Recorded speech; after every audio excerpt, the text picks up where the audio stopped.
Nagsisimula ang kwento sa isang misteryosong lalaki na nakatago sa itaas ng bubong ng isang kastilyo, naghihintay na mamatay ang lahat ng ilaw upang makapasok siya sa lugar at patayin ang kanyang target. Ngunit bago pa man siya makagalaw, naramdaman niya na may tao sa likod niya at lumingon upang makita ang isang batang lalaking may itim na buhok na nakatayo sa tuktok ng isa sa mga tore, na nakatingin sa kanya mula sa malayo. Agad na nanginginig ang nakatalukbong lalaki, na iniisip na ang batang ito ay isa pang hitman tulad niya. Ngunit nang tinignan niya ng malapitan, napagtanto niya na ang batang ito ay walang iba kundi ang maalamat na tahimik na mamamatay tao na kilala sa kanyang napakalakas na kakayahan.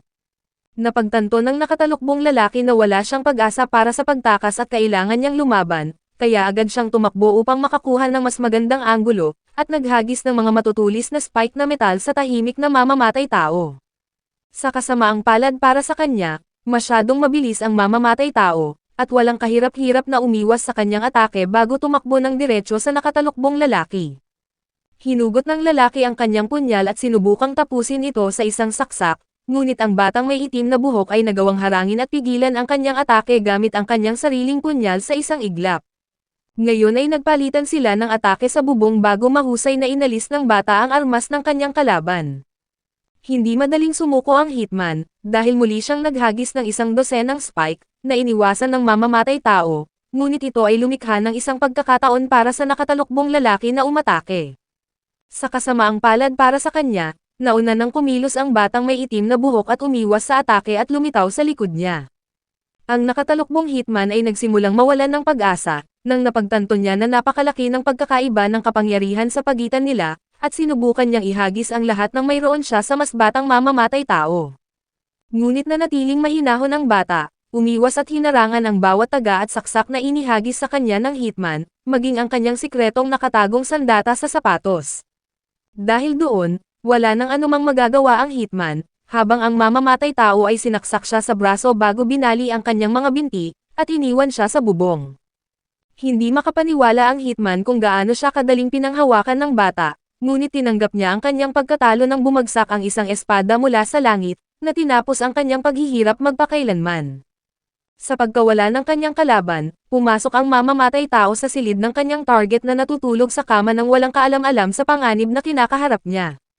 Muli niyang pinatatag ang kanyang loob at inilabas ang kanyang punyal upang saksakin ang kanyang target at tinapos ang kanyang misyon. Kamakailan lamang, ang nakakatakot na mamamatay tao na ito ay isang ordinaryong malungkot na binata na nagngangalang Akira, na nagmula sa Japan na nag-aaral sa high school, at mas gusto niyang mag-isa at magbabasa ng manga sa kanyang telepono. Karamihan sa kanyang mga kaklase ay hindi siya gaanong pinapansin, ngunit isang mapagpalang araw, may bigla ang pagkasira sa kanilang realidad ang nangyari, at siya nakasama ang lahat ng kanyang mga kaklase ay inilipat sa isang ganap na naiibang mundo sa gitna ng isang hukuman. Lahat sila ay natakot, nagtataka kung ito ay panaginip o isang uri ng kalokohan, nang dumating ang isang matandang salamangkero sa pamamagitan ng isang pintuan, nagsasabing nais makipag-usap sa kanila ang kamahalan na isang hari. Wala sa kanila ang nakakaintindi kung anong nangyayari, habang ang ilan ay nag-iisip na ito ay isang uri ng costume party. Ngunit hindi nagtagal, pumasok ang hari sa silid kasama ang prinsesa, at tinanggap sila sa bagong mundo kung saan sila ay tinawag ng isang espesyal na ritual ng mahika. Agad na nagsimula ang hari sa kanyang negosyo, nagsasabing siya ang pinuno ng pinakamalaking kaharian ng mga tao, na kasalukuyang nasa banta ng atake mula sa mga demonyo. Inaangkin niya na tanging isang bayani mula sa ibang mundo ang nagtataglay ng tunay na kapangyarihan upang talunin ang demonyong Panginoon para sa ikabubuti ng lahat, kung hindi ay lahat sila ay mapapahamak sa kamatayan at pagkawasak. Pagkatapos ay nagsalita ang salamangkero, nagsasabing kailangan nilang hanapin kung sino ang bayani, at inutusan ang bawat isa na sumulong at ilagay ang kanilang mga kamay sa kristal na mahika ng paisa-isa.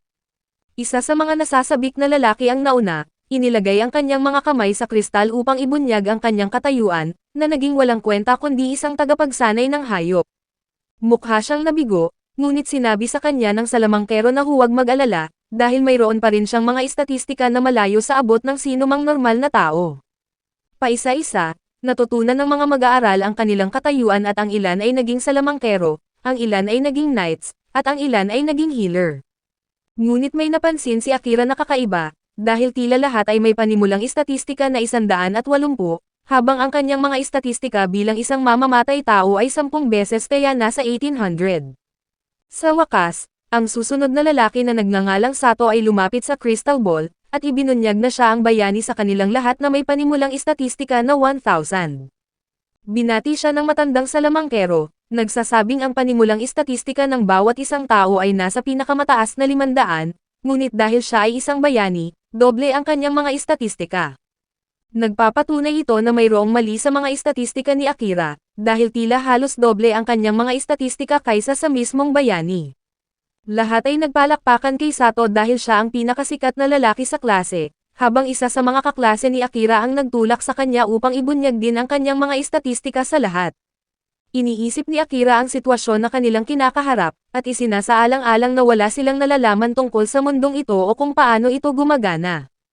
Pakiramdam niya ay isang tanga na ibunyag ang gayong abnormal na numero, at dapat muna siyang makakuha ng mas maraming impormasyon tungkol dito.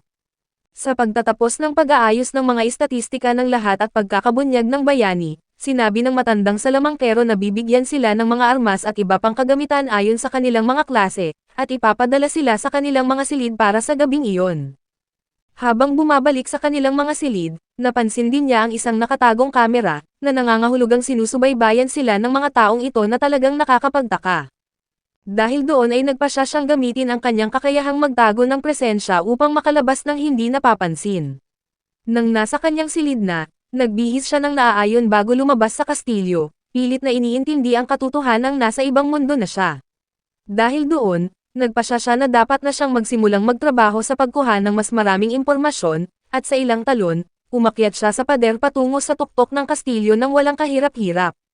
Sa pagmuni-muni sa kanyang pambihirang kakayahan, biglang napansin ni Akira ang isang bukas na bintana. Tahimik siyang pumasok sa pribadong silid ng hari, kung saan narinig niya ang hari na tinatanong ang prinsesa kung ang lahat ay umaayon sa plano. Tiniyak ng prinsesa na ang mga estudyante mula sa kabilang mundo ay walang alam sa totoong sitwasyon, at may kakaunting kapangyarihang mahika, na hindi nagdudulot ng banta. Inutusan siya ng hari na manatiling alerto bago bumalik sa kanyang trabaho. Gamit ang kanyang kasanayan na concealed presence, halos hindi nakikita si Akira habang nakatayo sa tabi ng hari, at pinag-iisipan kung gaano kadali niyang matatapos ang buhay ng Maharlika bago magpasya laban dito. Kinabukasan, sa hapagkainan, pinagmamasdan ni Akira ang kanyang mga kaklaseng walang iniisip. Buong pagmamalaki na sinabi ni Sato, ang popular na good guy, na mas malakas sila sa bagong mundong ito, at dapat nilang gamitin ang kanilang kakayahan upang tulungan ang mga tao rito at labanan ang mga demonyong Panginoon, tulad ng iniutos ng hari.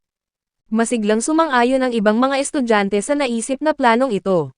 Gayunpaman, si Akira ay nag-iisip kung dapat ba niyang ibunyag ang kanyang natuklasan, napagtanto na ang mga tangang ito ay bulag na nagtiwala sa hari at prinsesa bilang mga kaalyado. Pagkatapos ng almusal, nagtipon ang mga estudyante sa training ground. Ipinakilala ni Saran ang kanyang sarili, bilang Lord Commander ng hukbong panghukbo, at ipinapaliwanag na bilang mga baguhan, sila ay sasailalim sa isang buwang pagsasanay bago ipadala sa isang piitan upang subukan ang kanilang kakayahan. Agad na hinikayat ni Sato ang lahat, nangako na gagawin nila ang kanilang makakaya, ngunit si Akira na nakatago pa rin ay pinagmamasdan ang pagpupulong mula sa malayo. Plano niyang magtipon ng mas maraming impormasyon ng mag-isa, ngunit sa kanyang pagtataka, sinundan siya ni Saran matapos ipagkatiwala ang klase sa kanyang tenyente na sigil. Nagtataka si Akira kung nawala na ba ang bisa ng kanyang kasanayang concealed presence, o mayroon itong limitasyon sa oras, ngunit ngumiti lang si Saran. Tiniyak ni Saran kay Akira na gumagana ng perpekto ang kanyang mga kakayahan. Pagkatapos ay ibinunyag niya ang kanyang sariling mahiwagang paningin, na nagpapahintulot sa kanya na makita ang mga pagkakaiba sa temperatura, na siyang nagbibigay ng walking thermal camera sa kanya. Ngayon ay nagulat si Akira, kaya agad niyang hinawakan ang kanyang sandata, at nagtanong kung magkakaroon sila ng problema. Gayunpaman ay pinapakalma siya ni Saran, sinasabing wala siyang balak na ilantad si Akira sa hari o prinsesa. Kahit na nag-aalangan, tinanong ni Akira kung sino ang tunay na kinakampihan ni Saran, at sumagot si Saran na ang sitwasyon ay mas komplikado kaysa sa simpleng paliwanag.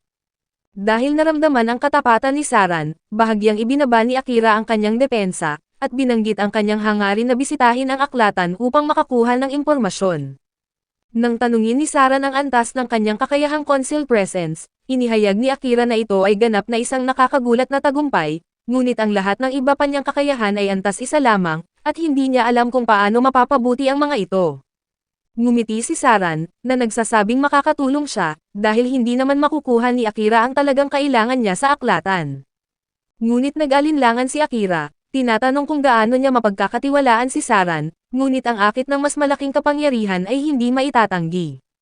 Ngayong kontrolado ang kanyang emosyon, tinanong niya si Saran kung paano siya makakauwi.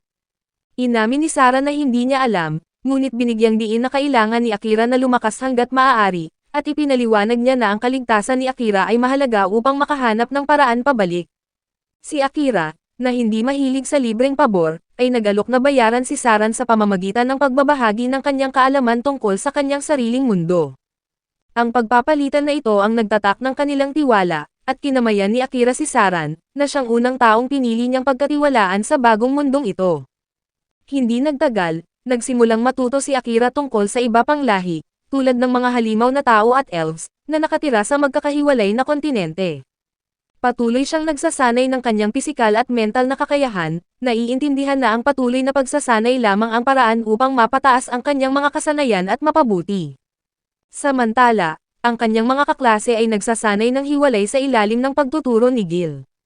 Isang gabi, nakipagkita si Akira kay Saran, matapos makahanap ng isang libro na pinaniniwalaan niyang isinulat ng Lord Commander. Kinuha ni Saran ang libro at ngumiti, kinumpirma niya na ito nga ang kanyang plano na pabagsakin ang hari, na pagtanto niya na matalino na ginawang isang cookbook. Isiniwalat ni Saran na ang hari ay isang sirang tao na hindi na kayang ayusin, at malapit nang magsagawa ng isang mapanganib na plano upang baguhin ang takbo ng mundo, na hindi maaaring hayaan ni Saran. Sa kabila ng pagiging commander ng mga Royal Knight na may sagradong tungkulin na protektahan ang hari, naramdaman ni Saran na kailangan niyang kumilos. Nauunawaan ni Akira ang problema ni Saran, at inamin na nagkaroon siya ng pagkakataong patayin ang hari noong gabing tinawag sila, ngunit hindi niya nagawa. Mainit na sumagot si Saran na tama ang desisyon ni Akira, na pinaalalahanan siya na ang pagiging isang mamamatay tao ay hindi nangangahulugan na kailangan niyang gumawa ng pagpatay. Sa wakas, lumipas ang isang buwan, at ang mga bayani ay handa na para sa mga piitan, at sinalubong sila ng buong lungsod na nagpalakpakan at sumisigaw. Gayunpaman, mula sa malayo ay napansin ni Akira ang isang babaeng nakatalukbong na nakatingin sa kanila ng masama. Ginamit niya ang kanyang kakayahan upang lumitaw sa likod nito, na ikinagulat niya, at tinanong niya kung bakit siya nakatingin sa kanila ng may labis na galit. Ipinaliwanag ng babaeng may asol na buhok na kinikilala sila ng lahat sa lungsod bilang mga bayani, ngunit alam niya ang tunay na sakripisyo na ginawa upang tawagin sila. Inamin ni Akira ang kanyang kawalan ng kaalaman tungkol sa anumang sakripisyo, ngunit siya na tulad ng isang NPC, ay sinabihan siyang alamin ito ng mag-isa at lumakad palayo. Hindi nagtagal, pumasok sila sa piitan, kung saan lumalabas ang mga halimaw mula sa bawat sulok. Ang bawat bato ay tila nagpapalitaw ng isang trapdoor, na naglalabas ng mas maraming halimaw.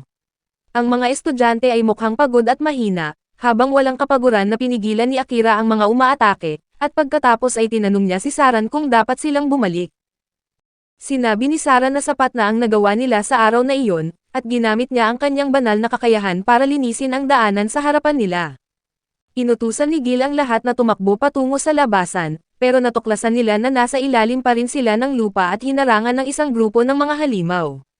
Biglang naalala ng Cringe Lord na si Sato ang usok na bomba na ibinigay sa kanila ng prinsesa, na sinasabing ito ang magtataboy sa mga halimaw, kaya itinapon niya ang bomba sa kanila.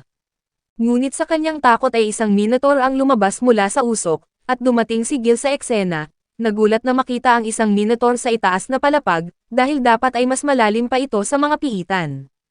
Agad na kumilos si Akira, umiwas sa atake at tumalon sa ibabaw ng halimaw at sinaksak ito sa ulo, ngunit sa kanyang pagtataka, nagkapira-piraso ang kanyang punyal kaya napilitan siyang umurong. Nanatili si Sato sa lupa, napakahina para buhatin ang kanyang espada, ngunit sinabi ni Akira sa kanya na manatili sa likod dahil siya ang nakatakdang bayani na tatalo sa Demon King. Dumating si Commander Saran sa eksena, at napagtanto kung gaano kalala ang sitwasyon nila, nang iminungkahi ni Akira na gamitin niya ang kanyang espesyal na kakayahan at ipaubayan na lang sa kanya ang iba. Sinabi ni Saran na maaaring delikado ito, ngunit matapos makita ang determinasyon sa mga mata ni Akira, nagpa siya siyang ituloy at gamitin ang salamangka. Agad na isang malaking kidlat ang tumama sa Minotaur habang si Akira ay pumwesto sa likod ng halimaw, na handa ng sumalakay. Ginamit ni Akira ang kanyang shadow magic at nagpadala ng matatalim na pako na gawa sa purong dilim patungo sa Minotaur, na nahihirapan pa rin sa kidlat ni Saran. Gayunpaman, nagawa ng halimaw na makawala at inatake si Akira, hindi alam na nakapagcast na siya ng kanyang salamangka. Habang hinahampas ng Minotaur ang kanyang mabigat na palakol kay Akira, nabutas ang kamay nito ng mga madilim na pako. Binutasan ni Akira ang katawan nito ng mas maraming pako, at sa sandaling kumpiyansa siyang hindi na makakawala ang Minotaur mula sa kanyang kapangyarihan, sinimulan niyang hilahin ito pababa sa madilim na kailaliman sa ilalim ng mga paa nito. Ngayon ay nilamon ng kadiliman ang halimaw, at pinutol ng mga spike ang ulo nito bago pa man ito tuluyang maglaho. Lahat ay nagulat na makita na nagawa ni Akira na talunin ang isang napakalakas na halimaw, ngunit bigla na lang nawalan ng kontrol ang kanyang mga kapangyarihan. Nagkagulo ang lahat habang sinusubukan niyang bawiin ang mga shadow spikes, ngunit sa kabutihang palad, lumapit si Saran para tulungan siyang kumalma. Dahil sa gabay nito, nagawa ni Akira na mabawi ang kontrol sa kanyang kapangyarihan, at naglaho ang kanyang shadow magic. Nararamdaman niyang maswerte siya na buhay pa rin siya at sinabi ni Saran na talagang nalampasan niya ang kanyang mga inaasahan ngayon. Pagbalik nila mula sa piitan, nagpasalamat si Saran sa pagligtas niya sa buhay ng lahat, ngunit hindi niya nararamdaman na karapat-dapat siya sa lahat ng papuri. Sinabi niya na kung wala si Saran na sumusuporta sa kanya, hindi niya matatalo ang Minotaur, lalo na dahil hindi niya nagawang gamitin ng maayos ang kanyang kapangyarihan sa pagsasanay. Sinabi ni Saran na ito ang unang beses na narinig niya ang tungkol sa isang kakaibang kakayahan na tinatawag na shadow magic, at sumang-ayon siya na halos hindi makontrol ni Akira ang salamangka sa ngayon.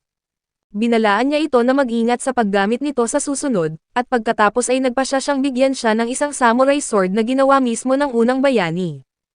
Kinuha ni Akira ang espada at tinanong si Saran, bakit hindi niya ito ibinibigay sa kasalukuyang bayani sa halip na sa kanya, at sumagot ang komandante na mayroon ng banal na espada si Sato. Gayunpaman, ang mas malaking dahilan ay ninakaw ni Saran ang espada mula sa Royal Treasury, at ang pagbibigay nito sa bobong bayani ay magpapakulong sa kanya kaagad. Malugod na tinanggap ni Akira ang espada at pagkatapos ay natuklasan na mayroong mga inskripsyon malapit sa hawakan. Ang una ay nababasang Yamitiko Desai, at sa susunod na inskripsyon ay nais ng unang bayani na ang kanyang espada ay gagabay sa kanyang kahalili sa panahon ng kaguluhan. Sinabi ni Akira na gusto niya sanang makilala ang unang bayani. Nag-usap sila tungkol sa bayani, naalala ni Akira ang sumpa na ibinigay kay Sado, at kung bakit nila hindi ito mawasak gaano man karaming beses na sinubukan ng enchanter. Nararamdaman niyang mayroong kakaiba na nangyayari, at may teorya si Saran tungkol dito.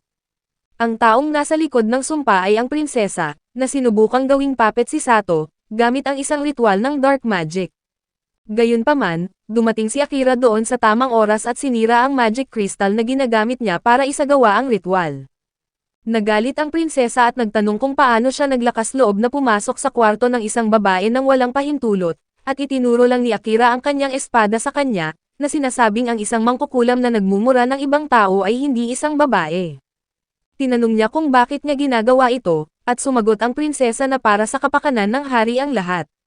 Tinanong ni Akira kung bakit niya sinusunod ang hari, at inulit ng prinsesa ang naunang pahayag na may mga mata na tila walang buhay at katinuan. Napagtanto din ito ni Akira at umalis sa silid, ngunit ang prinsesa ay may mas maraming magic crystal, na plano niyang gamitin para isumpa ang iba pang mga estudyante.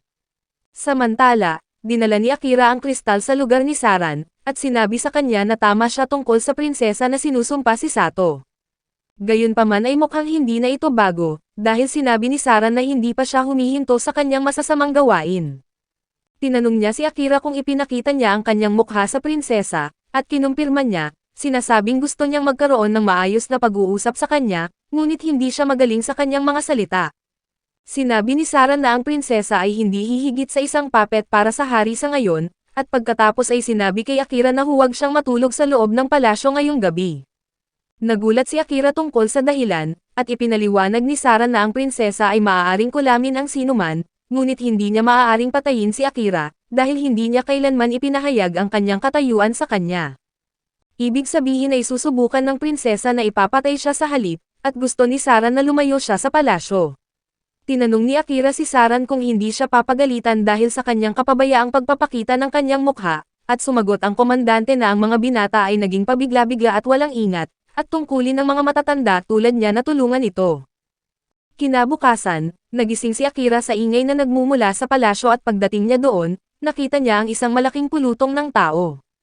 Napansin niyang malaya na si Sato mula sa sumpa, at nagtanong kung ano ang nangyayari, at sinabi ni Sato na patay na si Saran at hindi matanggap ni Akira ang balitang iyon.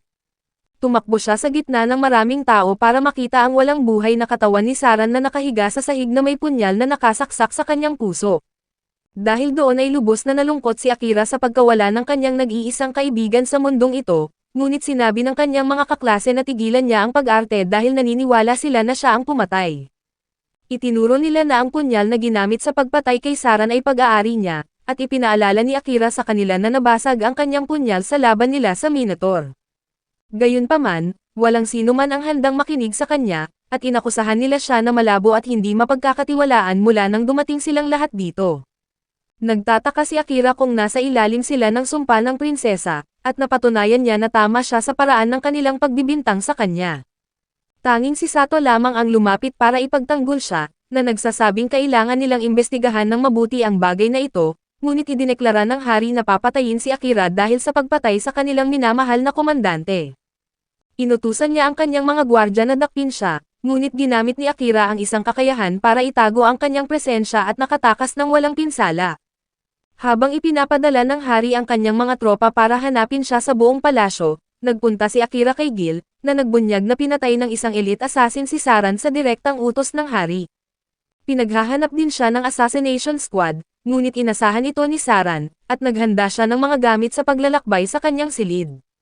Sinabi ni Gil kay Akira na kunin ang mga gamit at tumakas, at nagpasalamat siya sa komandante bago nagmamadaling pumunta sa silid ni Saran para kunin ang mga gamit, ngunit nakalimutan ang maliit na pouch sa kanyang pagmamadali.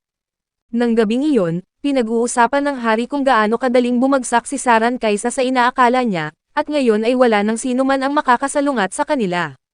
Sinabi ng prinsesa sa kanya na tapos na ang sumpa sa lahat ng mga estudyante maliban sa bayani, at ngayon ay kailangan lang nila ng dahilan para simulan ang digmaan sa mga karatig kaharian. Nasiyahan ang hari sa kanyang narinig, at sinabi niya sa prinsesa na ipadala ang mga elite assassin para kay Akira, upang siguraduhin na hindi siya mabubuhay ng sapat para maging banta sa kanila. Samantala, si Akira ay nagtago sa piitan dahil sinabi minsan ni Saran sa kanya na ito ang pinakamagandang lugar para iwasan ang mga taong humahabol sa kanya, ngunit ang tanging kulang dito ay malinis na inuming tubig. Ang piitan din ang pinakamagandang lugar para mag-level up at pagbutihin ang kasanayan ng isang tao, ngunit karamihan sa mga tao ay hindi ito ginagawa dahil napakadelikado. Binalaan ni Saran si Akira na kahit ang kanyang kakayahan sa pagtatago ng presensya ay hindi siya kayang protektahan mula sa matataas na antas ng halimaw na may hindi kapanipaniwalang matalas na pandama. Ngunit kung mag-level up siya ng sapat, magagawa niyang burahin ang kanyang amoy at maging ang temperatura ng kanyang katawan para malinlang ang halos sinuman. Sinunod niya ang kanyang mga salita, nagsimulang lumalim si Akira sa piitan, nakikipaglaban sa malalakas na halimaw tulad ng flamehounds na sumasabog pagkatapos mamatay. Naalala ni Akira na sinabi ni Saran sa kanya ang tungkol sa espesyal na kakayahan na natatanggap ng lahat pagkatapos maabot ang level 100, at kung paano ito nagpapalakas sa kanila. Ang pagtalo sa mga boss ng piitan ang pinakamabilis na paraan para makakuha ng mas maraming karanasan, ngunit ito rin ay isang labanan ng buhay o kamatayan na hindi niya matatakasan kapag nagsimula. Determinado si Akira na lumakas ng mabilis sa lahat ng paraan, at matapos talunin ang mga flamehounds, pumasok siya sa boss room kung saan naghihintay sa kanya ang isang dambuhalang demonyong leon. Agad na nagsimulang umatake ang halimaw na leon at iniiwasan ni Akira ang lahat, ngunit hindi niya napansin na ang buntot ng halimaw ay isang ahas na kayang magbuga ng kamandag. Dahil sa pagkabigla niya sa kamandag, sinaksak siya ng halimaw gamit ang kuko nito. Napagtanto ni Akira na maswerte siyang nakaligtas pa rin siya, ngunit wala pa siyang planong sumuko. Habang inihagis siya ng leon, nagpa siya si Akira na gawin ang lahat at pinakawalan ang kanyang shadow magic. Agad na binutasan at nilamon ng mga madilim na spike ang halimaw, ngunit hindi ito makontrol ni Akira ng matagal dahil nawalan siya ng malay. Gayunpaman, isang boses ng lalaki ang nagmula sa loob niya, na nagsasabing masyadong maraming pinsala ang natamo ng master, kaya napilitang lumabas ang shadow magic. Mabilis na lumapit ang anino sa kanyang katawan at pumasok sa healing mode, gamit ang mana na nakaimbak sa kanyang shadow magic para pagalingin ang kanyang mga sugat. Pagbalik sa palasyo, sinabi ni Sato sa kanyang mga kaklase na dapat na silang lumabas para talunin ang Demon King ngayon, ngunit karamihan sa kanila ay nagsabi na hindi pa ito ang tamang oras dahil namatay ang kanilang Knight Commander. Iginiit ni Sato na kailangan nilang kumilos ngayon o magiging huli na ang lahat, ngunit karamihan sa mga estudyante ay nasa ilalim ng sumpa, at sinabi nila sa kanya na walang saysay ito. Idineklara ni Sato na mag-isa siyang pupunta sa piitan kung ganun, ngunit sa kabutihang palad, mayroong ilang mga taong handang sumama sa kanya. Hindi maintindihan ni Sato kung bakit pipiliin nilang sumunod sa kanya gayong sila ay sinumpa, ngunit tiwala sila na nalampasan nila ang kanilang sumpa. Sinabi ng enchanter na nagawa niyang makilala ang mga sinumpa at normal na tao, at sigurado siya na ang lahat dito ay malaya sa sumpa. Inangkin ng matangkad na asasin na si Asahi ang karangalan para dito, sinasabing malabo niyang naaalala na pinuputol ang ilang kakaibang kristal sa isang hindi kilalang silid. Hindi niya naaalala kung paano siya napunta doon, o kung paano siya nakakita ng isang samurai sword, ngunit mula ngayon ay ilang estudyante na ang malaya sa sumpa. Lumabas na si Gil ang gumawa ng lahat, dahil ang kanyang kasanayan ay mas malakas kaysa sa anumang sumpa pagdating sa paggawa ng kanyang target na gawin lang ang isang simpleng aksyon. Natutuwa siya na nailigtas niya kahit paano ang ilang estudyante dahil iyon ang huling utos ni Saran, at ngayon ay maaari na lamang niyang ipagdasal ang kanilang kapalaran para sa kanilang paglalakbay. Samantala, iniisip ni Asahi na kailangan nilang makipagtulungan kay Akira sa lalong madaling panahon, dahil siya lamang ang nakakaalam ng katotohanan noong silang lahat ay sinumpa. Naalala niya ang oras mula sa totoong mundo kung saan nakita niya si Akira na nagtatrabaho sa isang riles. Humiling si Akira sa kanya na itago ito dahil ayaw niyang malaman ng kanyang mga kaklase at maliit na kapatid ang tungkol sa kanyang trabaho, at walang problema si Asahi doon. Habang sila ay nag-uusap tungkol sa kanilang mga kapatid na babae, natuklasan nilang magkaibigan pala ang mga batang babae, ibig sabihin ay may dahilan silang maging magiliw sa isa't isa. Samantala, pagbalik sa piitan, nagising si Akira mula sa panaginip tungkol sa parehong pangyayari, iniisip kung ligtas si Asahi. Bigla niyang napansin na mas maayos ang pakiramdam ng kanyang katawan kaysa noong dati, nang tingnan niya ang kanyang status, nakita niyang tumaas ang kanyang mga stats, tumaas ang kanyang buhay, at umangat pa ang antas ng kanyang magic skill kahit isang beses pa lamang niya ito nagamit. Hindi niya maintindihan kung paano nangyari iyon, ngunit walang oras para mag-isip pa at nagpa siyang magpatuloy pa sa ilalim ng piitan. Sa lalong madaling panahon ay nakarating siya sa ika-75 palapag, kung saan agad siyang inatake ng isang slime na halimaw. Nagulat si Akira na makakita ng slime sa ganoong lalim na palapag at pinatay niya ito, ngunit mula sa loob ng katawan nito ay may isang magandang batang elf ang lumabas. Nabigla siya at ginamit ang isang skill na hindi pa niya nagagamit noon, na tinatawag na World Eye. Sa sandaling gamitin niya ito, nakita niya ang mga nakakatakot na larawan na halos siya masuka, kaya agad niyang pinatigil ang skill bago pa mapuno ng labis na impormasyon ang kanyang isipan. Sa sandaling iyon, nagising ang batang elf na si Amelia. Tinanong ni Akira kung ayos lang siya, at sinabi niyang maayos naman, ngunit hindi siya pinagkakatiwalaan ni Akira. Nakita na niya ang status nito gamit ang kanyang World Eye, at alam niyang bumaba ang buhay nito hanggang sa 2% na lamang, at alam din niyang mayroon din itong parehong skill at ginamit na iyon sa kanya. Tinawag siya nito sa pangalan at tinanong kung saan sila naroroon, at ipinaliwanag niya na nasa piitan sila kung saan siya nagpapalakas, pagkatapos ay binatikos niya ito tungkol sa kawalan ng respeto sa pagsusuri ng status ng iba. Bago pa niya matapos, nawalan ito ng malay sa kanyang harapan, ngunit nang malaman niyang may lagnat ito, inakay ni Akira si Amelia papunta sa ika-69 na palapag para gumaling. Nang magising si Amelia na nagulat, sinabihan siya nito na uminom ng tubig para manatili ang kanyang lakas, pagkatapos ay binigyan siya ng lugaw na kainin. Tinanong niya kung bakit siya dinala mula sa ika-75 palapag, at ipinaliwanag ni Akira na iyon ang pinakamalapit na palapag na may pinagkukunan ng tubig, pagkatapos ay sinabihan itong magpahinga. Pinasalamatan niya ito sa pagligtas sa kanya at inihayag na siya ay isang prinsesa, bagamat parang wala namang pakialam si Akira. Nang ganap ng gumaling ay sumama si Amelia kay Akira, at nang makarating sila sa ika-80 palapag, ginamit niya ang kanyang gravity magic para tumulong sa labanan, ngunit hindi komportable si Akira na sundan siya nito sa panganib. Ipinagtanggol ni Amelia na pareho silang pupunta sa iisang direksyon, at ipinangako na sapat siyang malakas para alagaan ang sarili, kaya wala nang magagawa si Akira kundi payagan itong sumama. Sa lalong madaling panahon ay pumasok sila sa silid ng boss, kung saan isang nakakatakot na dragon ang naghihintay, na handang pumatay ng sino mang makapasok. Bumuga ang dragon ng asol na apoy patungo sa kanila, ngunit nakaiwas sila sa tamang oras. Ngayon ay itinago ni Akira ang kanyang presensya habang pinigilan ni Amelia ang dragon gamit ang kanyang gravity magic, para bigyan siya ng pagkakataong umatake. Gayunpaman, naramdaman siya ng dragon sa kabila ng kanyang invisibility spell at tinamaan siya. Sumigaw si Amelia na nadarama ng nilalang ang kanyang mana at sinabihan na pagsamahin ito sa kapaligiran, ngunit hindi pa natutunan ni Akira kung paano gawin iyon.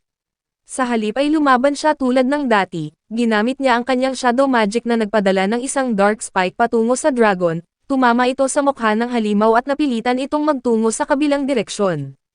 Sa pagkakataong iyon, sinaksak niya ang mata ng dragon gamit ang kanyang espada, na nagpabagsak dito. Humanga at pinuri ni Amelia ang kanyang walang takot na paraan ng pakikipaglaban, ngunit bago pa niya maitanong ang tungkol sa kanyang mga kapangyarihan, nagsimulang kumikinang ang katawan ng dragon. Sa pagtataka nilang dalawa, ito ay nagbago ng anyo at naging isang malaking aswal na pusa. Gumamit si Amelia ng World Eye at natuklasan na ang pusa ay isang shapeshifter, at iyon ang dahilan kung bakit hindi ito kasing lakas ng tunay na dragon. Tinanong niya si Akira kung bakit hindi niya gaanong ginagamit ang skill na iyon, at naalala niya kung paano muntik nang pumutok ang kanyang ulo noong huling subukan niya ito, at naniniwala siyang masyado pa siyang mababang antas para magamit ito ng maayos. Ngunit iminungkahi ni Amelia na ang problema ay iniiwasan niya lamang ang skill, ngunit sa sandaling iyon, nagising ang itim na pusa at nagsalita. Nabigo ito dahil natalo siya ng isang tao at isang elf, kahit na nagbago lamang siya ng anyo bilang dragon para lang magsaya. Nagulat si Akira na kayang magsalita ang halimaw, at naiinis na parang binaliwala siya ng pusa. Ipinaalam ng pusa na hindi siya katulad ng ibang mga halimaw na umaasa lamang sa kakayahan, siya ay isang nilalang na may mataas na talino na nilikha mismo ng Demon Lord. Sumagot si Akira na walang pagkakaiba iyon, dahil ang susunod niyang atake ay magpapahinto sa kanya sa pakikipaglaban. Hindi naman nag-alala ang pusa tungkol sa pagkamatay, ngunit sinabing may mensahe siya para kay Akira bago siya mamatay. Tumayo ito at naglabas ng isang nakakatakot na aura, at inihayag na hinihintay siya ng Demon Lord sa kanyang kastilyo, malalim sa loob ng Demon Continent ng volcano. Nagduda si Akira at tinanong kung paano siya nalaman ng Demon Lord at bakit siya tinatawag. Sumagot ang pusa na ang Demon Lord ay lampas sa kanyang pag-unawa at hindi na siya nagsasalita, pagkatapos ay humiga at sinabihan si Akira na patayin siya. Ngunit tumanggi si Akira at tumawa ng mapangasar ang pusa. Sinabihan na tigilan na ang pagpapanggap na marangal, dahil ang mga tao ay nakikita ang lahat ng demonyo at halimaw bilang mga kaaway, kaya dapat na itong patayin. Hindi sumasang-ayon si Akira sa pusa para sa kanya, ang tunay na kaaway ay ang hari, at hindi siya naniniwala na ang mga demonyo ay likas na kanilang kaaway. Ngunit ipinapaalala sa kanya ni Amelia na hindi magbubukas ang pintuan ng boss room, maliban na lamang kung patayin nila ang boss o patayin sila nito. Sumang-ayon ang itim na pusa. Tinatanong kung plano ni Akira na mamatay dahil sa pananatili doon. Nang itanong ng pusa kung bakit hindi niya ito patayin, ang sagot ni Akira ay parehong simple at nakakagulat. Sinabi niyang mahilig siya sa mga pusa, at hindi tulad ng ibang mga halimaw, nakikipag-usap ang itim na pusa sa kanya. Naniniwala siya na may paraan para umalis nang hindi pinapatay ang pusa, at naalala ni Amelia na may ibang opsyon pa. Ipinaliwanag niya na kung gagawa ng kasunduan si Akira sa itim na pusa at tatanggapin ito bilang kanyang master, hindi na ito makikilala bilang isang boss monster, at magbubukas ang pintuan. Tumawa ang itim na pusa sa ideyang iyon, sinasabing ang ritual ay kayang gawin lamang ng isang bihasang gumagamit ng mahika na may malakas na kontrol sa mana, at wala namang ganitong kakayahan si Akira. Ngunit hindi sumasang-ayon si Amelia, inihayag na ang mana ni Akira ay lampas na sa kinakailangang limitasyon. Ipinapaalala niya sa pusa na inihiwalay ni Akira ang kanyang mana sa kanyang katawan para malinlang ito, isang kakayahan na tanging ang unang bayani lamang ang nakakagawa. Tiwala si Amelia na kaya itong gawin ni Akira, bagamat hindi siya sigurado kung magtatagumpay. Nang itanong ni Akira kung ano ang mangyayari kung mabibigo siya, sumagot ang itim na pusa na mamamatay ang isa sa kanila, at sa pinakamasamang sitwasyon, maaaring mamatay silang dalawa. Gayunpaman ay handa si Akira para rito. Ngunit hindi maintindihan ng pusa kung bakit, at sinabihan niya si Akira na magpatuloy na lamang dahil wala siyang pakialam kung mabuhay man o mamatay.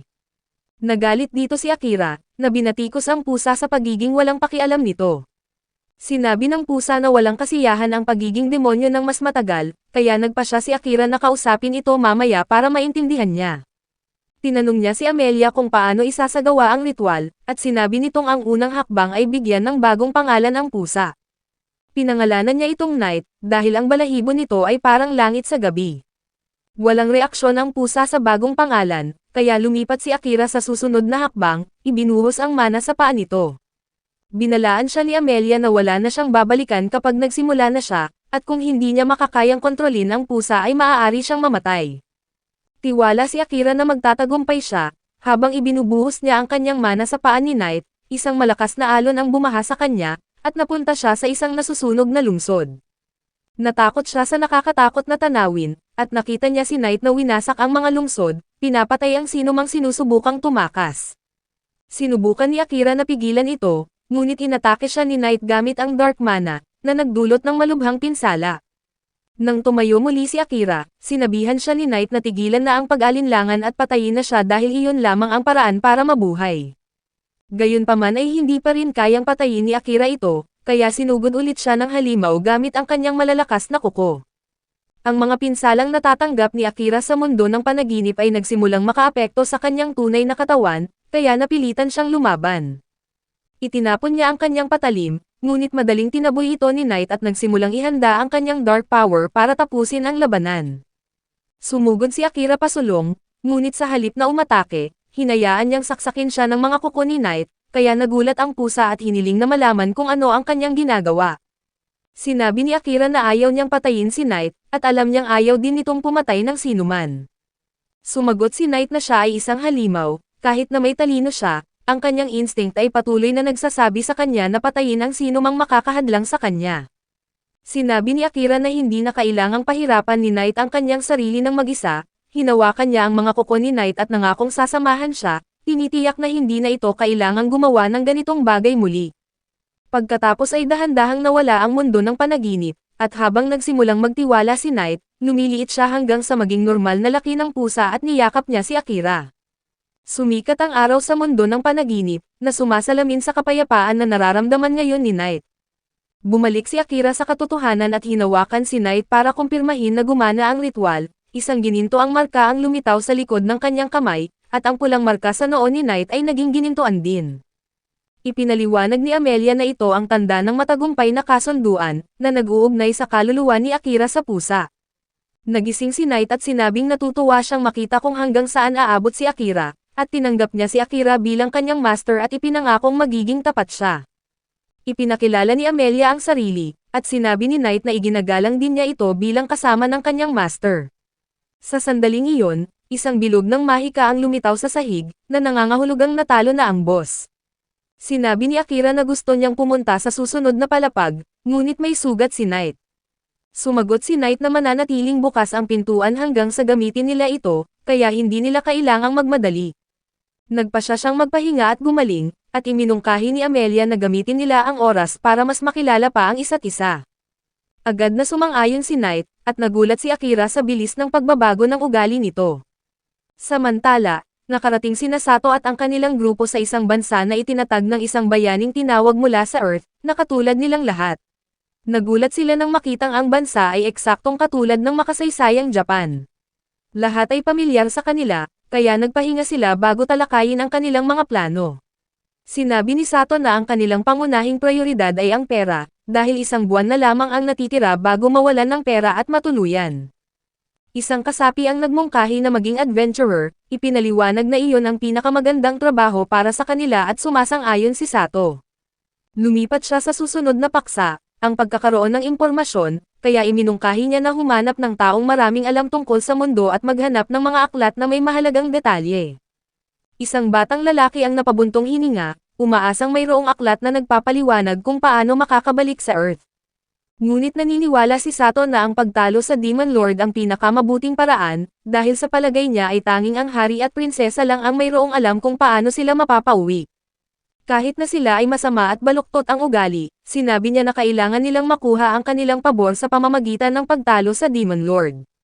Ipinahayag niya na kapag mayroon na silang sapat na pera at impormasyon, diretso silang pupunta sa pugad ng mga demonyo, ngunit hindi sumasang-ayon si Asahi. Pinagtatalunan ni Asahi na dapat silang sumama kay Akira bago pumunta sa Demon Continent, dahil ang kanyang kutob ay nagsasabi na si Akira ay mas mabilis na lumalakas kaysa sa sinumang bayani, at talagang kailangan nila ito sa kanilang grupo. Ang ilang miyembro ay sumasang-ayon kay Asahi, habang ang iba naman ay naniniwala pa ring pumatay si Akira kay Commander Saran. Isang maliit na away ang nagsimula, ngunit ang mga babae ang humarap para sa alitan.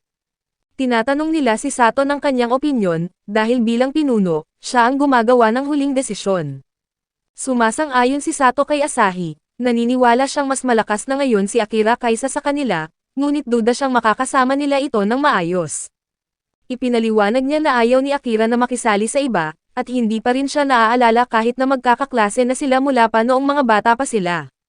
Nagulat ang lahat, at kinikilala rin ni Asahi na hindi talaga sanay si Akira sa pagiging kasapi ng grupo.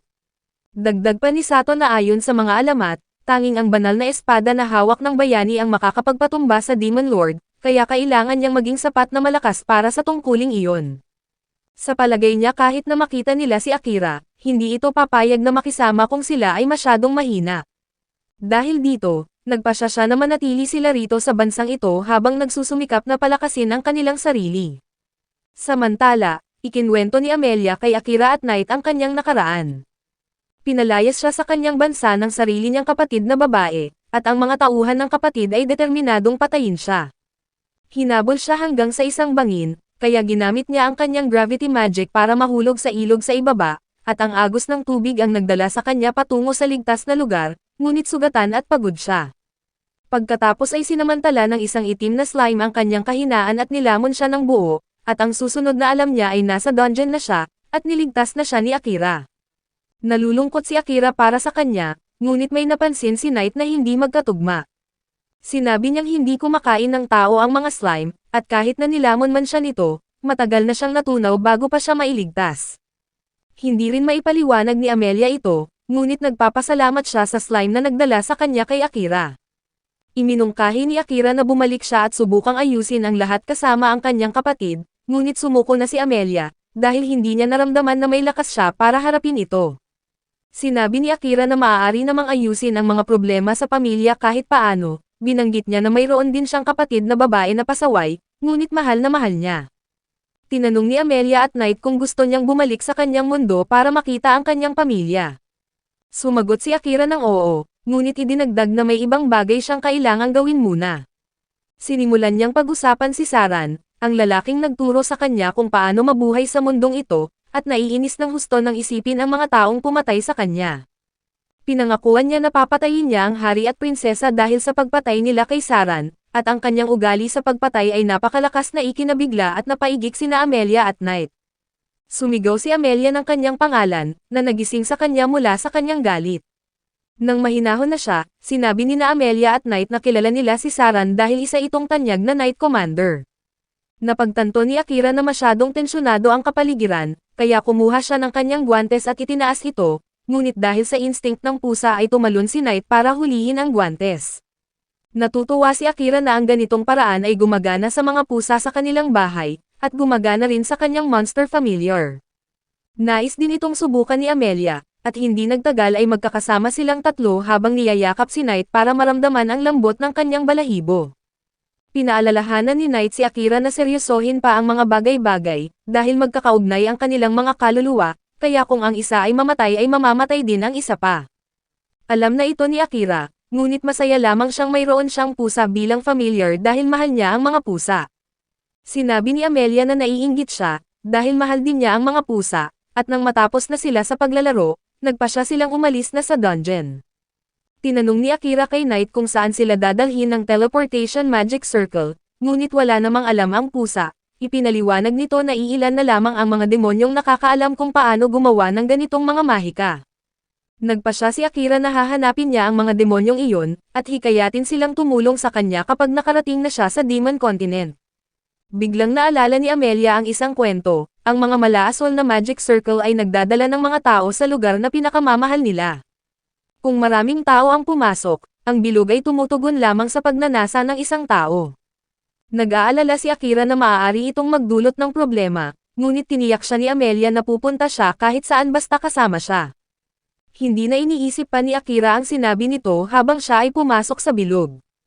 Iniisip niya kung maaari siyang dalhin pabalik sa kanyang pamilya, ngunit ibinaba niya ang ideyang iyon at inuna muna ang kanyang paghihiganti.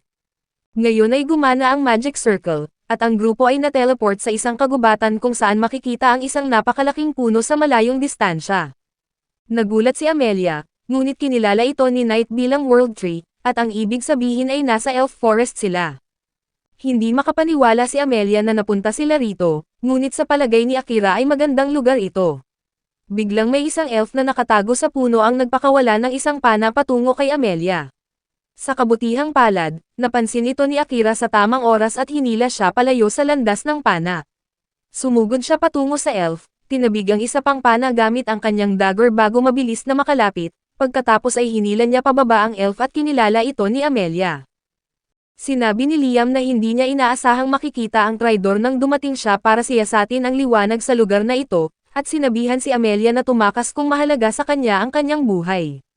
Sinuntok ni Akira ito para makatulog, at wala siyang pakialam sa mga sinasabi ni Liam, ngunit napagtanto niya na huli na siya dahil nakapalibot na sa kanila ang mga elf. Ang kapatid ni Amelia na si Kilika, ang mismong namumuno sa grupo, at sinabihan si Amelia na mamamatay na siya ngayong kusang loob siyang bumalik sa kanilang bansa. Naalala ni Amelia ang nakaraan noong perpekto pa ang lahat. Siya ang prinsesa ng kaharian ng mga elf, at kasama ang kanyang kasintahan na si Liam. Inaalagaan niya ang kanyang nakababatang kapatid na si Kilika na siyang ipinagmamalaki niya. Ngunit hindi nagtagal ang perpektong buhay na iyon, biglang sinabi ni Liam na gusto niyang kanselahin ang kanilang pagpapakasal. Bagamat nalungkot, sinabi ni Amelia na kausapin na lamang nito ang kanyang ama, na nagsagawa ng kanilang pag-aayos na pag-aasawa. Sa sandaling iyon, dumating si Kilika at sinabing ayaw ni Liam na ikasal kay Amelia dahil siya ay ang anak ng Blight. Iyon pa lamang ang simula ng mga kalungkutan ni Amelia, at hindi nagtagal, pinamumunuan ni Kilika ang mga sundalo para hulihin siya. Tinawag siyang kriminal ng lahat at sinusubukang hulihin, ngunit nakaligtas siya at kalaunan ay nakilala si Akira. Ngayon, habang nakatayo sa harap ng kanyang nakababatang kapatid, kinakabahan siya. Nananawagan siya kay Kilika na huwag siyang atakihin at nangakong aalis siya sa bansa, ngunit walang balak si Kilika na hayaan siyang umalis ngayong pagkakataong ito. Patuloy pa rin itong nanunuya sa nanginginig na si Amelia hanggang sa lumapit si Akira at sinabihang isara ang kanyang mabahong bibig. Hiniling ni Kilika na malaman kung sino siya at bakit tinutulungan niya ang isang kriminal. Sumagot si Akira na siya lang naman ay isang mabait na assassin sa kanilang lugar, na nakipagkaibigan sa kanyang kapatid ilang araw lamang ang nakalipas. Tinanong niya kung ano nga ba ang ginawa ni Amelia para tratuhin siya ng ganito, at tinanggal ni Kilika ang takip sa kanyang braso para ipakita ang mga pinsalang dulot ng lason. Nagulat si Akira nang sabihin ni Kilika na binigyan siya ni Amelia ng isang gamot na pampagaling, ngunit may lason iyon na ang naging kanyang kasalanan. Sinimulan ng lahat na murahin si Amelia bilang isang malupit na traidor, ngunit ipinahayag niya na tunay na pampagaling ang ibinigay niya. Tinanong ni Kilika kung sinasabi ba ni Amelia na binahiran niya ang sarili niya ng lason para sisihin siya, at tumahimik si Amelia. Pagkatapos ay lumapit si Kilika kay Akira, nagpapasalamat dahil dinala niya ang hinahanap na kriminal pabalik sa kanilang bansa. Nang makalapit na siya, ginamit niya ang kanyang espesyal na kakayahan para mahulog ito, at huli na si Amelia para sabihan siya dahil tapos na ang spell. Tiwala si Kilika na nasa pamamahala na niya si Akira, kaya walang makakapagligtas kay Amelia. Ngunit biglang sumigaw si Amelia kay Kilika, sinabihan itong bawiin ang kanyang kakayahan at humingi ng paumanhin, dahil tanging si Akira lamang ang may karapatang magpasya kung ano ang gusto niyang gawin. Ngayon ay nagulat si Kilika, dahil hindi pa niya nakikitang lumaban si Amelia noon, ngunit pagkatapos ay sinabihan sila ni Akira na tumahimik at sinasabing walang epekto sa kanya ang gayumang spell. Labis na natuwa ni Amelia, habang nagulat naman si Kilika. Ipinaliwanag ni Knight na ang mga spell na naglalagay ng sumpa sa isip ay hindi gumagana sa mga taong mas malakas kaysa sa gumagamit nito, at iyon ang sitwasyon ni Kilika at Akira. Hindi matanggap ng prinsesa ng mga elf na may mas malakas pa sa kanya. Sinabi ni Akira na tatanggapin niya na mas mahina siya kung aaminin ni Kilika na nilagyan niya ang sarili niya ng lason para sisihin si Amelia. Naiinis si Kilika at inutusan ang mga sundalo na patayin si Akira, na handang gamitin ang kanyang shadow magic para talunin silang lahat. Sa kabutihang palad, dumating ang hari sa tamang oras at inutusan ang lahat ng sundalo na ibaba ang kanilang mga sandata. Nagulat si Kilika, dahil dapat ay nasa mahabang biyahe ito para sa negosyo. Tanong ng hari ng mga elf kung ano ang nangyayari, at sinabi ng isang sundalo na nilagyan ni Amelia ng lason si Kilika, ngunit pinagalitan siya ng hari at sinabihan ang kanyang anak na babae na siya na ang sumagot. Tumahimik si Kilika, habang ang mga sundalong nasa kontrol niya ay iginiit na walang ginawang mali ang prinsesa. Agad na napagtanto ng hari na ginamitan niya ng sumpa ang mga sundalo at inutusan itong bawiin agad ang spell. Nang hindi siya makapagsalita, sinabihan siya ng hari na paparusahan siya mamaya dahil sa kanyang hindi magandang asal. Pagkatapos ay lumapit siya kay Akira, humihingi ng paumanhin para sa mga ginawa ni Kilika, ngunit sinabihan itong umalis agad, dahil ang ibang lahi ay hindi pinapayagang pumasok sa kaharian ng mga elf. Sinabi ni Amelia sa hari na niligtas siya ni Akira mula sa panganib at tinulungan siyang umuwi, ngunit wala itong pakialam. Ngayon ay naiinis si Amelia at sinabing sasama siya kay Akira pauwi, dahil ayaw na niyang manatili sa bansang makitid ang pag-iisip ng hari. Nagalit ang hari dahil dito, sinabihan si Amelia na tigilan na ang pag-iisip na maaari siyang gumawa ng kahit ano, dahil siya ang susunod na mamamahala sa kanilang kaharian at kailangan niyang manatili para alagaan ito. Natakot si Amelia, ngunit sinabi ni Akira sa hari na walang sino man ang may karapatang gumawa ng mga desisyon para sa kanya, at handa siyang labanan ang sino mang susubukang alisin ang kanyang kalayaan. Sa sandaling iyon, muling gumising si Liam. Nang malaman niyang sinuntok ni Akira ang isa sa kanilang pinakamahusay na mandirigma, nagpasya siyang bigyan ito ng pagkakataon, hinamon niya si Akira ng isang laban kung saan nakataya ang mga karapatan ni Amelia, at inihalal si Kilika bilang kanyang kinatawan. Tinanggap ni Akira ang hamon at sumunod sa hari patungo sa World Tree, kung saan gaganapin ang kanilang laban. Humingi ng paumanhin si Amelia dahil nadamay siya sa gulo, ngunit sinabi ni Akira na kusang loob siyang tumulong, at pagkatapos ay tinanong niya ang tungkol sa pagiging anak ng Blight ni Amelia. Ipinaliwanag ni Amelia na kapag ang isang kambal ay hindi kahawig ng kanilang mga magulang, tinatawag itong anak ng Blight, na sinasabing magdudulot ito ng malaking kasawian sa kanilang bansa. Nagulat si Akira nang malaman na magkambal sila ni Kilika, habang sinabi ni Knight na ang kwento tungkol sa anak ng Blight ay napatunayang kwentong barbero na lamang maraming taon na ang nakalipas. Kinumpirma ito ni Amelia, ngunit binanggit na marami pa ring gumagamit ng mga salitang iyon para sa kanya dahil hindi siya kahawig ng kanyang mga magulang. Hindi nagtagal ay nakarating sila sa World Tree, at nagpasya si Akira na huwag itago ang kanyang presensya dahil gusto niya ng patas na tagumpay. Binalaan siya ni Amelia na mag-ingat, dahil si Kilika ang pinakamahusay na mandirigma ng mga elf. Sinabi ni Akira na tila mataas pa rin ang respeto niya sa kanyang bastos na kapatid sa kabila ng lahat ng ginawa nito, at sumagot si Amelia na nakita niya ang pagsisikap ni Kilika sa kanyang pagsasanay. Nang malapit na magsimula ang laban, hindi pa rin binubuksan ni Akira ang kanyang espada. Sinabihan siya ni Kilika na gamitin niya ito, ngunit sinabi ni Akira na ayaw niyang mapatay ito nang hindi sinasadya. Akala ni Kilika ay madali niyang matatalo si Akira at mababawi ang tiwala ng kanyang ama, ngunit hindi man lang ito binibigyang pansin ni Akira. Sa halip, pinasalamatan niya si Amelia sa pagtatanggol sa kanya kanina, na ikinatuwa at namula ang mukha nito. Nagbigay ng utos ang hari para simulan ang laban, at agad na sumugod si Kilika kay Akira. Malakas niyang inihagis ang kanyang espada, ngunit mas mabilis si Akira at madaling nakaiwas sa kanyang mga atake. Pagkatapos ay kinikilala niya na malakas at mabilis si Kilika para sa isang elf, ngunit hindi pa rin ito maabot ang kanyang husay. Nalampasan niya ito at tinulak palayo, ngunit may lihim na kasangkapan si Kilika, binigyan niya ng wind magic ang kanyang espada at nagpadala ng isang malakas na hangin patungo kay Akira, na nagpabalik sa kanya.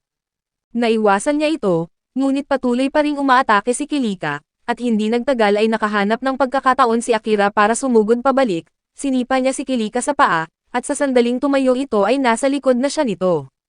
Sinabihan siya ni Akira na sumuko na at ayusin ang relasyon nila ni Amelia, ngunit tumanggi si Kilika, at ipinahayag na hindi niya mapapatawad ang kanyang kapatid na kinukuha ang lahat mula sa kanya.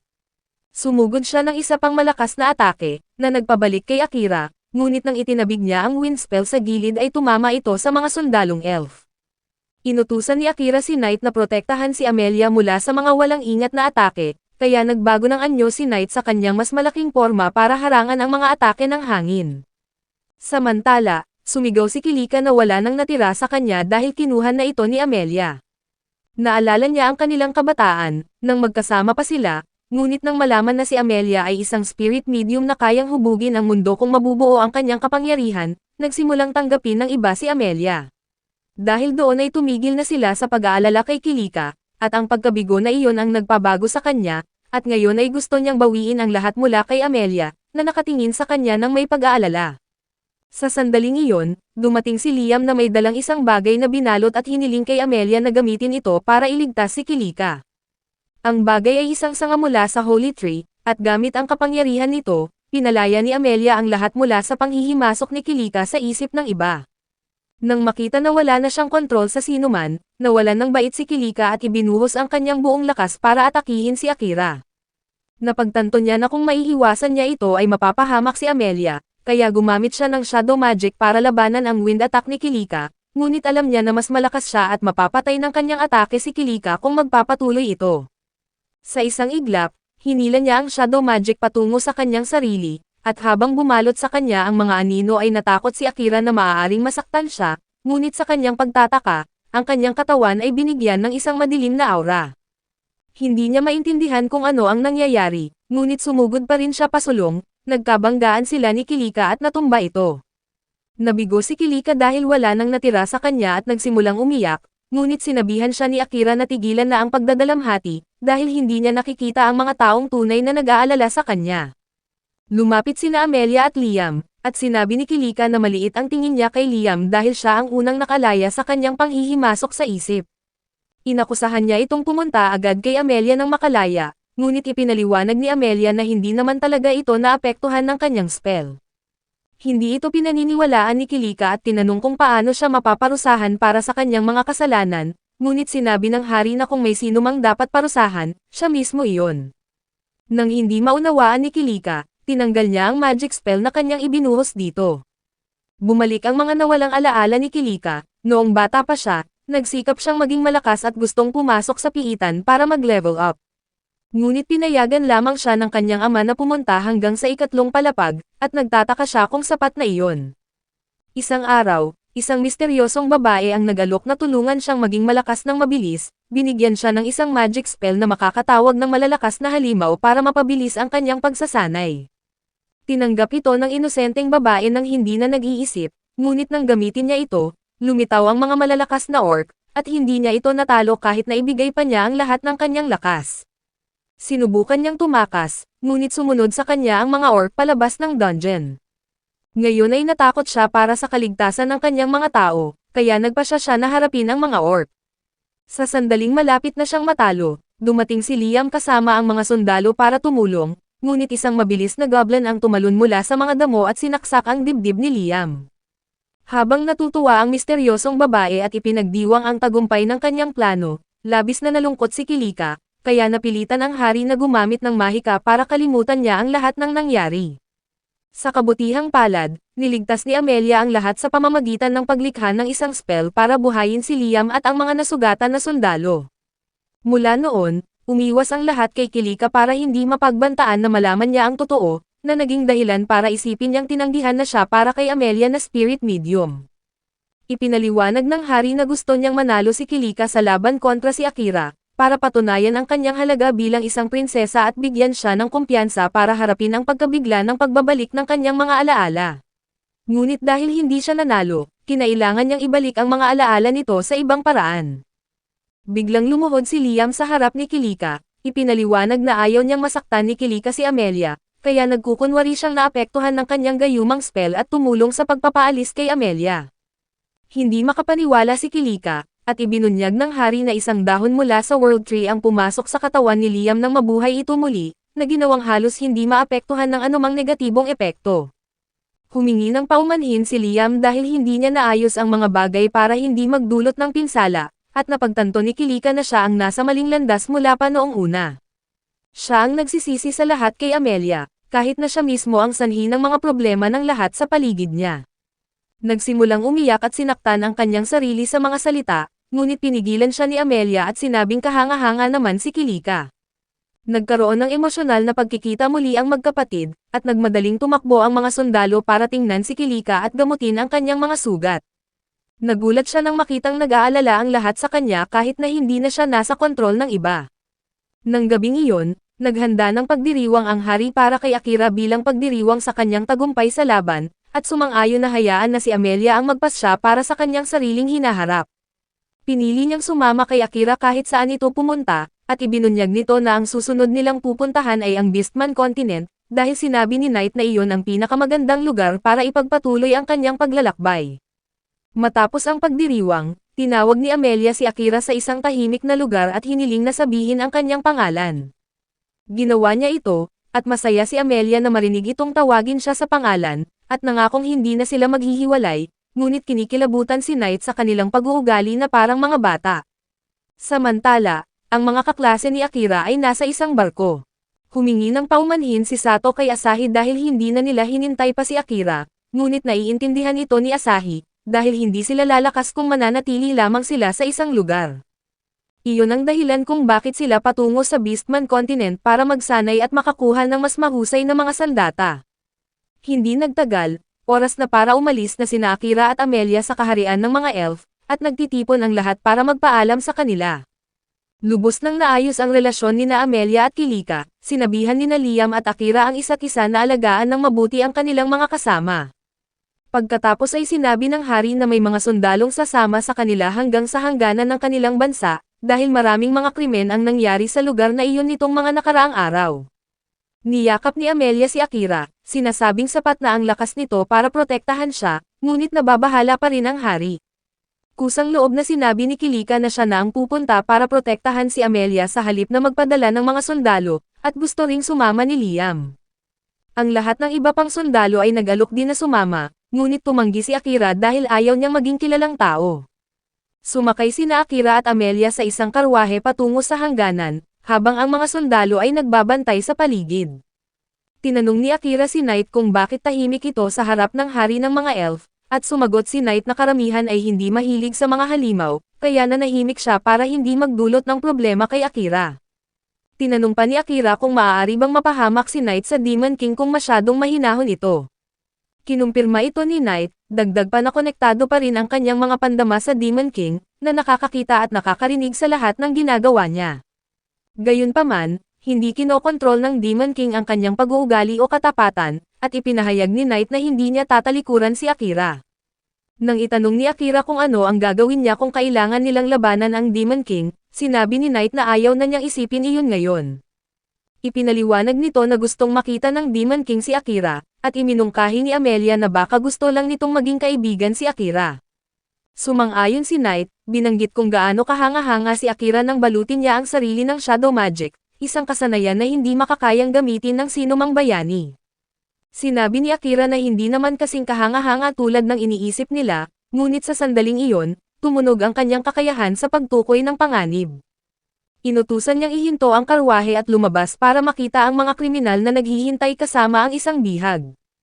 Banta nilang papatayin ang batang babae kung gumalaw man ang grupo ni Akira, at binigyan sila ng lubid para itali ang kanilang mga sarili. Nakilala ng isang bandido si Amelia, at naisip na matutuwa ang kanilang amo na matatanggap ang prinsesa ng mga elf bilang handog. Habang abala ang mga bandido, gumamit si Akira ng kanyang kasanayan para itago ang kanyang presensya at natumba silang lahat bago pa sila makagalaw. Nang lumitaw siyang muli, nasa sahig na ang mga bandido, at sinabihan ni Akira ang mga sundalo na itali sila. Samantala, pinalaya ni Amelia ang bihag, at inimbestigahan ni Akira ang mga bandido tungkol sa kanilang amo na tinatawag nilang Graham. Ipinaliwanag ng isang sundalo na si Graham ay isang maharlika sa Europe, na ang pinakamalaking bansa ng mga beast folk. Sinabihan ni Akira ang mga sundalo na dalhin ang mga bandido pabalik sa kabisera, sinasabing makakapagpatuloy na siya mag-isa mula roon. Binanggit ng mga sundalo na may utos silang samahan siya hanggang sa daungan, ngunit nakumbinsi sila ni Akira na bumalik na lamang. Hindi nagtagal, nakarating sila sa daungan at sumakay sa isang barko. Sinabi ni Akira na sa sandaling makarating sila sa Beastman Continent, makakakuha siya ng magagandang sandata at mas lalakas pa. Nagulat si Amelia na gusto pa rin niyang lumakas, at sumagot si Akira na gagawin niya ang lahat para makapaghiganti kay Commander Saran.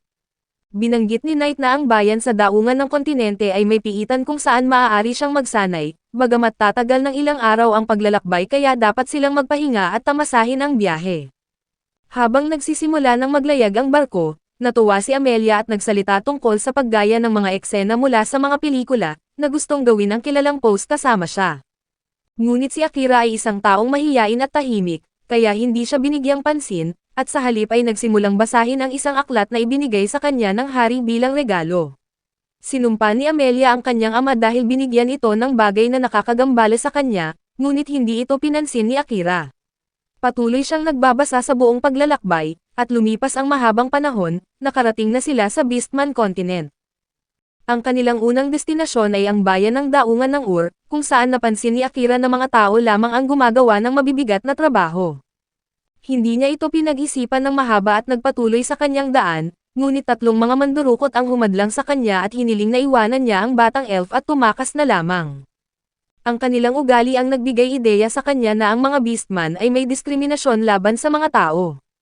Hindi pinapansin ng mga mandurukot ang lakas niya at sumugod para suntukin siya, ngunit gumamit si Akira ng kanyang shadow magic para itapon ang mga bilog na mahika sa mga mata nila, na nagdulot ng pagkabulag sa kanila. Pagkatapos ay nagtungo siya sa lungsod, kung saan lahat ay tila natatakot kay Knight. Tinanong ni Amelia si Knight kung alam niya kung bakit ito nangyayari, at sumagot ito na may malalim na dahilan ang mga tao sa kontinente na matakot sa mga itim na pusa.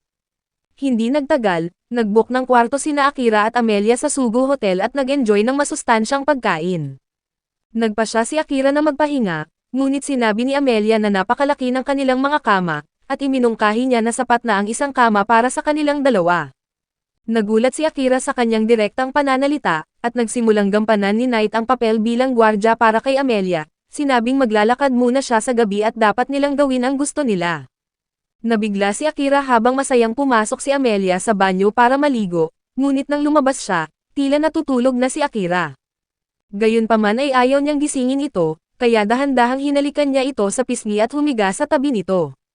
Ngunit hindi alam ni Amelia na nagkukunwari lamang si Akira na natutulog, at hindi pa siya handa para sa anumang kakaibang gawain kasama siya. Kinaumagahan, bumalik si Knight ng tamang oras nang magising si Akira. Sandali pang nagising si Amelia, at sinabihan sila ni Knight na magbihis dahil may darating na bisita.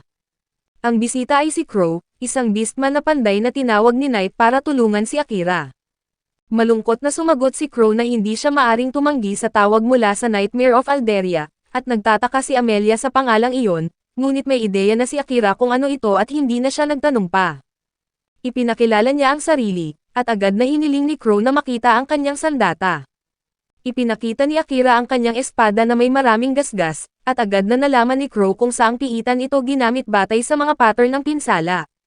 Nabighani si Akira at tinanong kung maaari itong ayusin, at sumagot si Crow na gagawin niya ito sa tamang halaga ng pera at mga hilaw na materyales.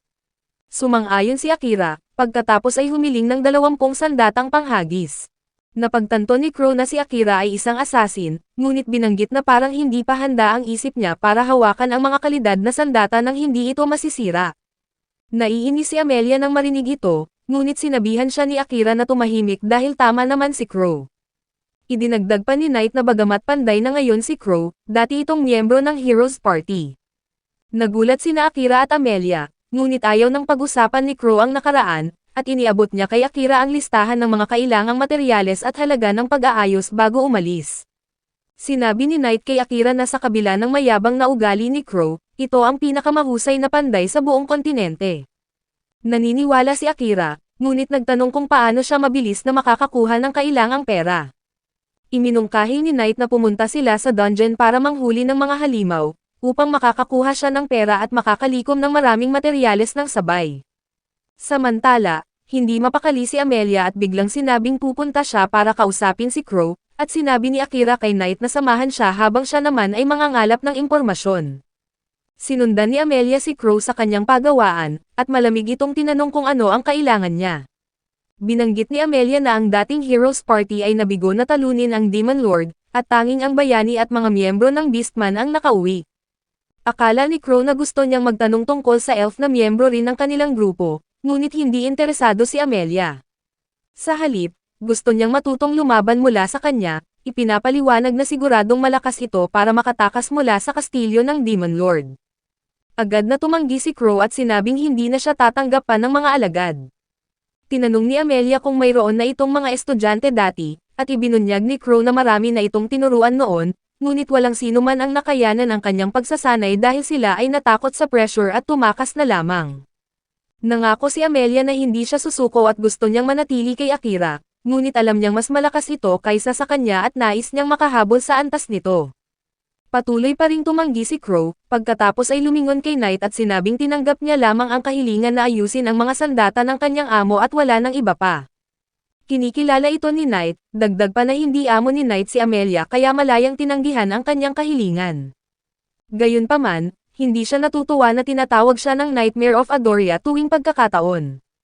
Ipinagtibay ni Crow na iyon lamang ang nararapat sa kanya, at hindi na napigilan ni Amelia ang kanyang pagtataka. Tinanong niya kung ano ang pinag-uusapan nila, at ipinaliwanag ni Knight na 100 taon na ang nakalipas, ang Adoria ang pinakamakapangyarihang lungsod sa Beastman Continent.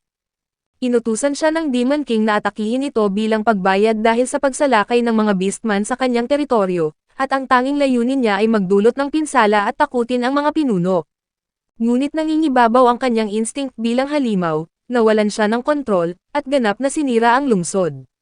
Noong araw na iyon, nakuha niya ang pangalang Nightmare of Adoria, at ang mga itim na pusa ay naging simbolo ng takot sa buong kontinente. Narinig ni Akira ang buong kwento sa pamamagitan ng kanilang telepathic link at nadama ang panghihinayang para kay Knight. Sinabi ni Knight kay Amelia na ang insidente ay nagdulot sa kanya ng labis na pagkabalisa sa kanyang isip na hindi na niya nakita ang saysay ng buhay, ngunit matapos makilala si Akira, nakayanan na niya ang kanyang kahihiyan sa nakaraan at ngayon ay nais na mabuhay para sa kanyang bagong amo. Nalungkot si Crow sa komento ni Amelia, ngunit tiniyak niya kay Knight na wala siyang sama ng loob dito. Ipinagpatuloy niya ang kwentong sinasabi ni Knight, na sinabihan si Amelia na pagkatapos ng insidente, pumunta siya sa isang puntod para magbigay galang sa mga biktima ng pag-atake ni Knight.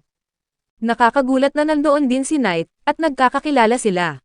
Noong oras na iyon, sinabi ni Knight kay Crow na saksakin siya kung gusto nito ng paghihiganti, ngunit hindi interesado si Crow. Akala niya, si Knight ay isang kasangkapan lamang ng Demon Lord, at walang kabuluhan ang paghihiganti sa kanya. Gayunpaman, ayaw din niyang patayin ang Demon Lord dahil may iba siyang tunay na kalaban, at ipinaliwanag niya kay Knight na ang kanyang kapatid na nakatira sa lungsod, ay hindi namatay sa pag-atake ni Knight. Kabilang siya sa mga nakaligtas, at tumutulong na iligtas ang mga sugatan nang dumating ang isang maharlikang nagngangalang Graham. Nagmamadali si Graham na umalis, natatakot na bumalik si Knight, at handang pinasabog ang mga sirang gusali para maglinis ng daan, at hindi pinapansin ang mga taong nakakulong doon. Sinubukan ng kapatid ni Crow na pigilan siya, ngunit sinipa niya ito at ipinagpatuloy ang pag-atake sa lahat ng nasa kanyang daan, na ikinamatay ng lahat sa lugar. Nagalit si Crow at gustong patayin si Graham, ngunit pinigilan niya ang kanyang sarili, iniisip na hindi iyon gugustuhin ng kanyang mabait na kapatid. Tinawag ni Amelia na isang duwag si Crow dahil ginagamit nito ang kanyang kapatid bilang dahilan para iwasan ang laban. Dahil doon ay nagalit si Crow, ngunit ibinunyag ni Amelia na dati ay ganoon din siya, hanggang sa bigyan siya ni Akira ng kumpiyansa na harapin ang kanyang mga problema. Si Crow na pagod na sa kanyang pagsusumikap na mapabuti, ay sinabihan si Amelia na lumayas. Samantala, pumunta si Akira sa dungeon, ngunit nalaman niyang limitado ang pagpasok ayon sa rank ng adventurer. Habang iniisip niya na magpapanggap para makapasok, nagkaroon ng pagsiklab ng mga halimaw. Malalaking tangkay ng enerhiya ang bumulwak mula sa gusali ng dungeon, at lumabas ang malalakas na halimaw mula sa mga butas, at sinunog ng mga tangkay ng enerhiya ang lahat ng nasa kanilang daan. Si Amelia nakakarating lamang mula sa lugar ni Crow, ay gumamit ng kanyang gravity magic para sugpuin ang mga ito. Sinabihan niya si Knight na tulungan ang mga tao, at mabilis itong sumugod para iligtas ang marami hanggat maaari. Habang kinokontrol ni Amelia ang enerhiya, lumitaw ang isang nakatalukbong lalaki na nakasakay sa isang halimaw at sinabing ang kanyang mahika ay nagbabalik ng magagandang alaala. Nakilala ni Amelia na ito ang manloloko kay Kilika para pakawalan ang mga orc na naging sanhi ng insidente. Ipinakilala ng lalaki ang sarili bilang si Orim, at sinabihan si Amelia na inutusan siya ng Demon Lord na huwag siyang patayin dahil sa kanyang natatanging mahika, ngunit pinayagan siyang atakihin siya ng sapat lang para manatiling ligtas.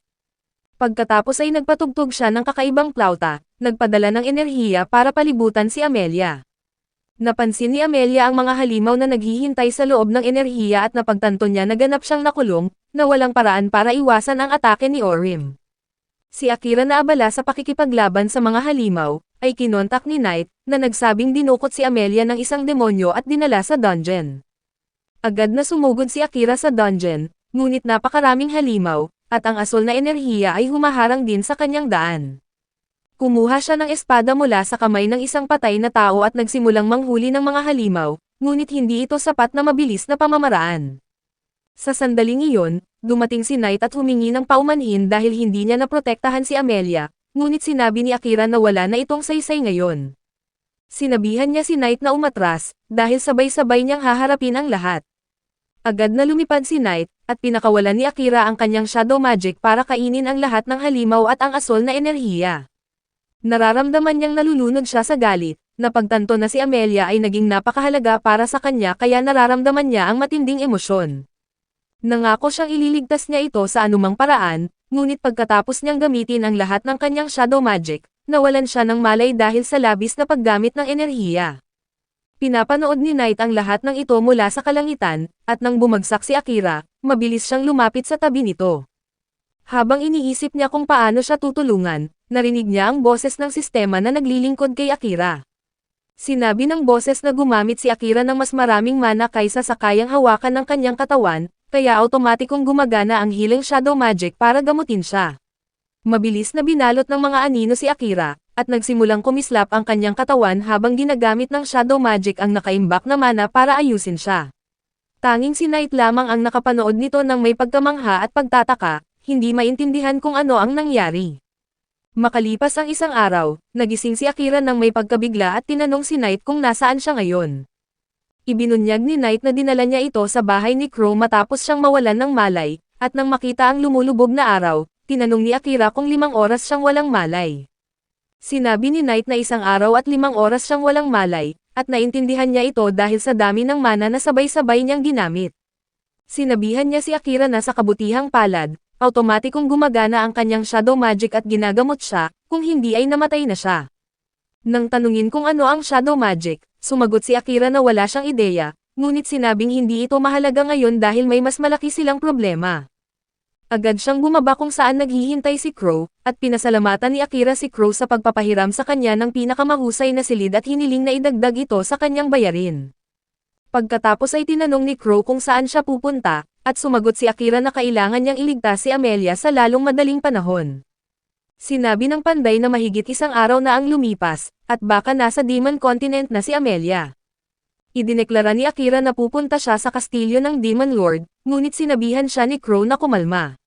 Sumigaw si Akira na mahinahon siya at nagmamadali lang, ngunit sinabihan siya ni Crow na alam niyang nagkukunwari siyang mahinahon dahil nakalimutan niya ang kanyang mga sandata. Sumigaw si Akira na wala siyang sandata ngayon dahil inaayos ang mga ito, ngunit sinabihan siya ni Crow na tumingin sa mesa. Ginawa ni Crow ang espada ni Akira na 2 maikling patalim, dahil naniniwala siyang mas epektibo ito para sa isang mamamatay tao.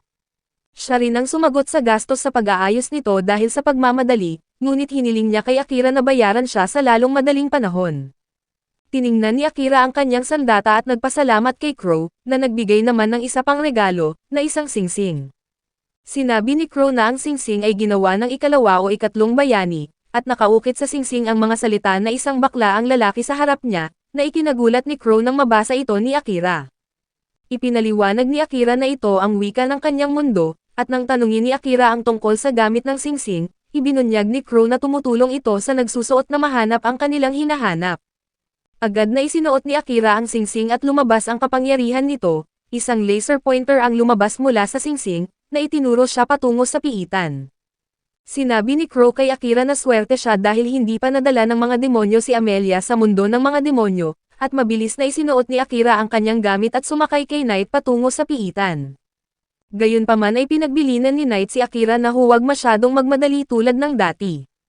Sumang-ayon si Akira, napagtanto na hindi niya dapat pinapahamak ang kanyang buhay ng walang pasensya, dahil maaari itong magdulot ng pagkamatay ni Knight kasama niya. Tinitiyak ni Knight sa kanya na hindi siya nag-aalala para sa kanyang sarili, kundi ayaw lamang niyang masaktan si Akira. Samantala, pagdating sa piitan, si Amelia ay pagod at sugatan, habang tuwang-tuwa ang demonyong si Orem na maganda ang takbo ng mga bagay. Ibinunyag niya na mayroong spell ang mga demonyo upang kontrolin ang mga halimaw, ngunit nagtataka siya kung paano ito nakaapekto sa mga tao at iba pang nilalang. Nagpadala siya ng lumilipad na alupihan patungo kay Amelia, na sinasabing salamat sa kanya, nalaman niya na ang kanyang espesyal na spell ay hindi makontrol ang mga elf, ngunit kaya silang gawing hindi makagalaw. Nagtipon ng lakas si Amelia, at nagtanong kung bakit siya dinala sa piitan. Ipinaliwanag ni Orem na ang mga demonyong ikalawang antas o mas mataas lamang ang maaaring gumamit ng teleportation magic, at dahil siya ay isang demonyong ikatlong antas lamang, wala siyang kakayahang gumamit nito. Sa makatuwid, hinihintay niya ang kanyang amo na dumating at dalhin sila sa kontinente ng mga demonyo gamit ang isang teleportation spell. Hindi niya alam kung kailan darating ang kanyang amo, ngunit hindi rin siya nagmamadali, dahil nasisiyahan siya sa kanyang pakikipag-usap kay Amelia. Pagkatapos ay inanyayahan niya ito na magtanong ng kahit ano, at nangangakong sasagutin niya ng tapat. Tiwala siya na kahit dumating si Akira bago ang kanyang amo at sabihin sa kanya ni Amelia ang lahat, hindi siya matatalo ni Akira. Gayunpaman, sinigurado ni Orem kay Amelia na hindi siya masasaktan, dahil kailangan niyang dalhin siya sa Panginoon ng mga demonyo sa pinakamabuting kalagayan. Kasabay nito, hinahanap ni Akira si Amelia, na ginagabayan ng singsing na patuloy na tumuturo sa piitan. Nagpasya siyang bilisan ang kanyang takbo nang lumapit ang isang nakatalukbong salamangkero, na humihingi ng pabor, ngunit nakilala ni Akira siya bilang isang stalker na sumusunod sa kanila. Sa sandaling humingi ng pahintulot ang salamangkero na sumama sa kanya sa pagligtas kay Amelia, hinawakan ni Akira ang kanyang balabal.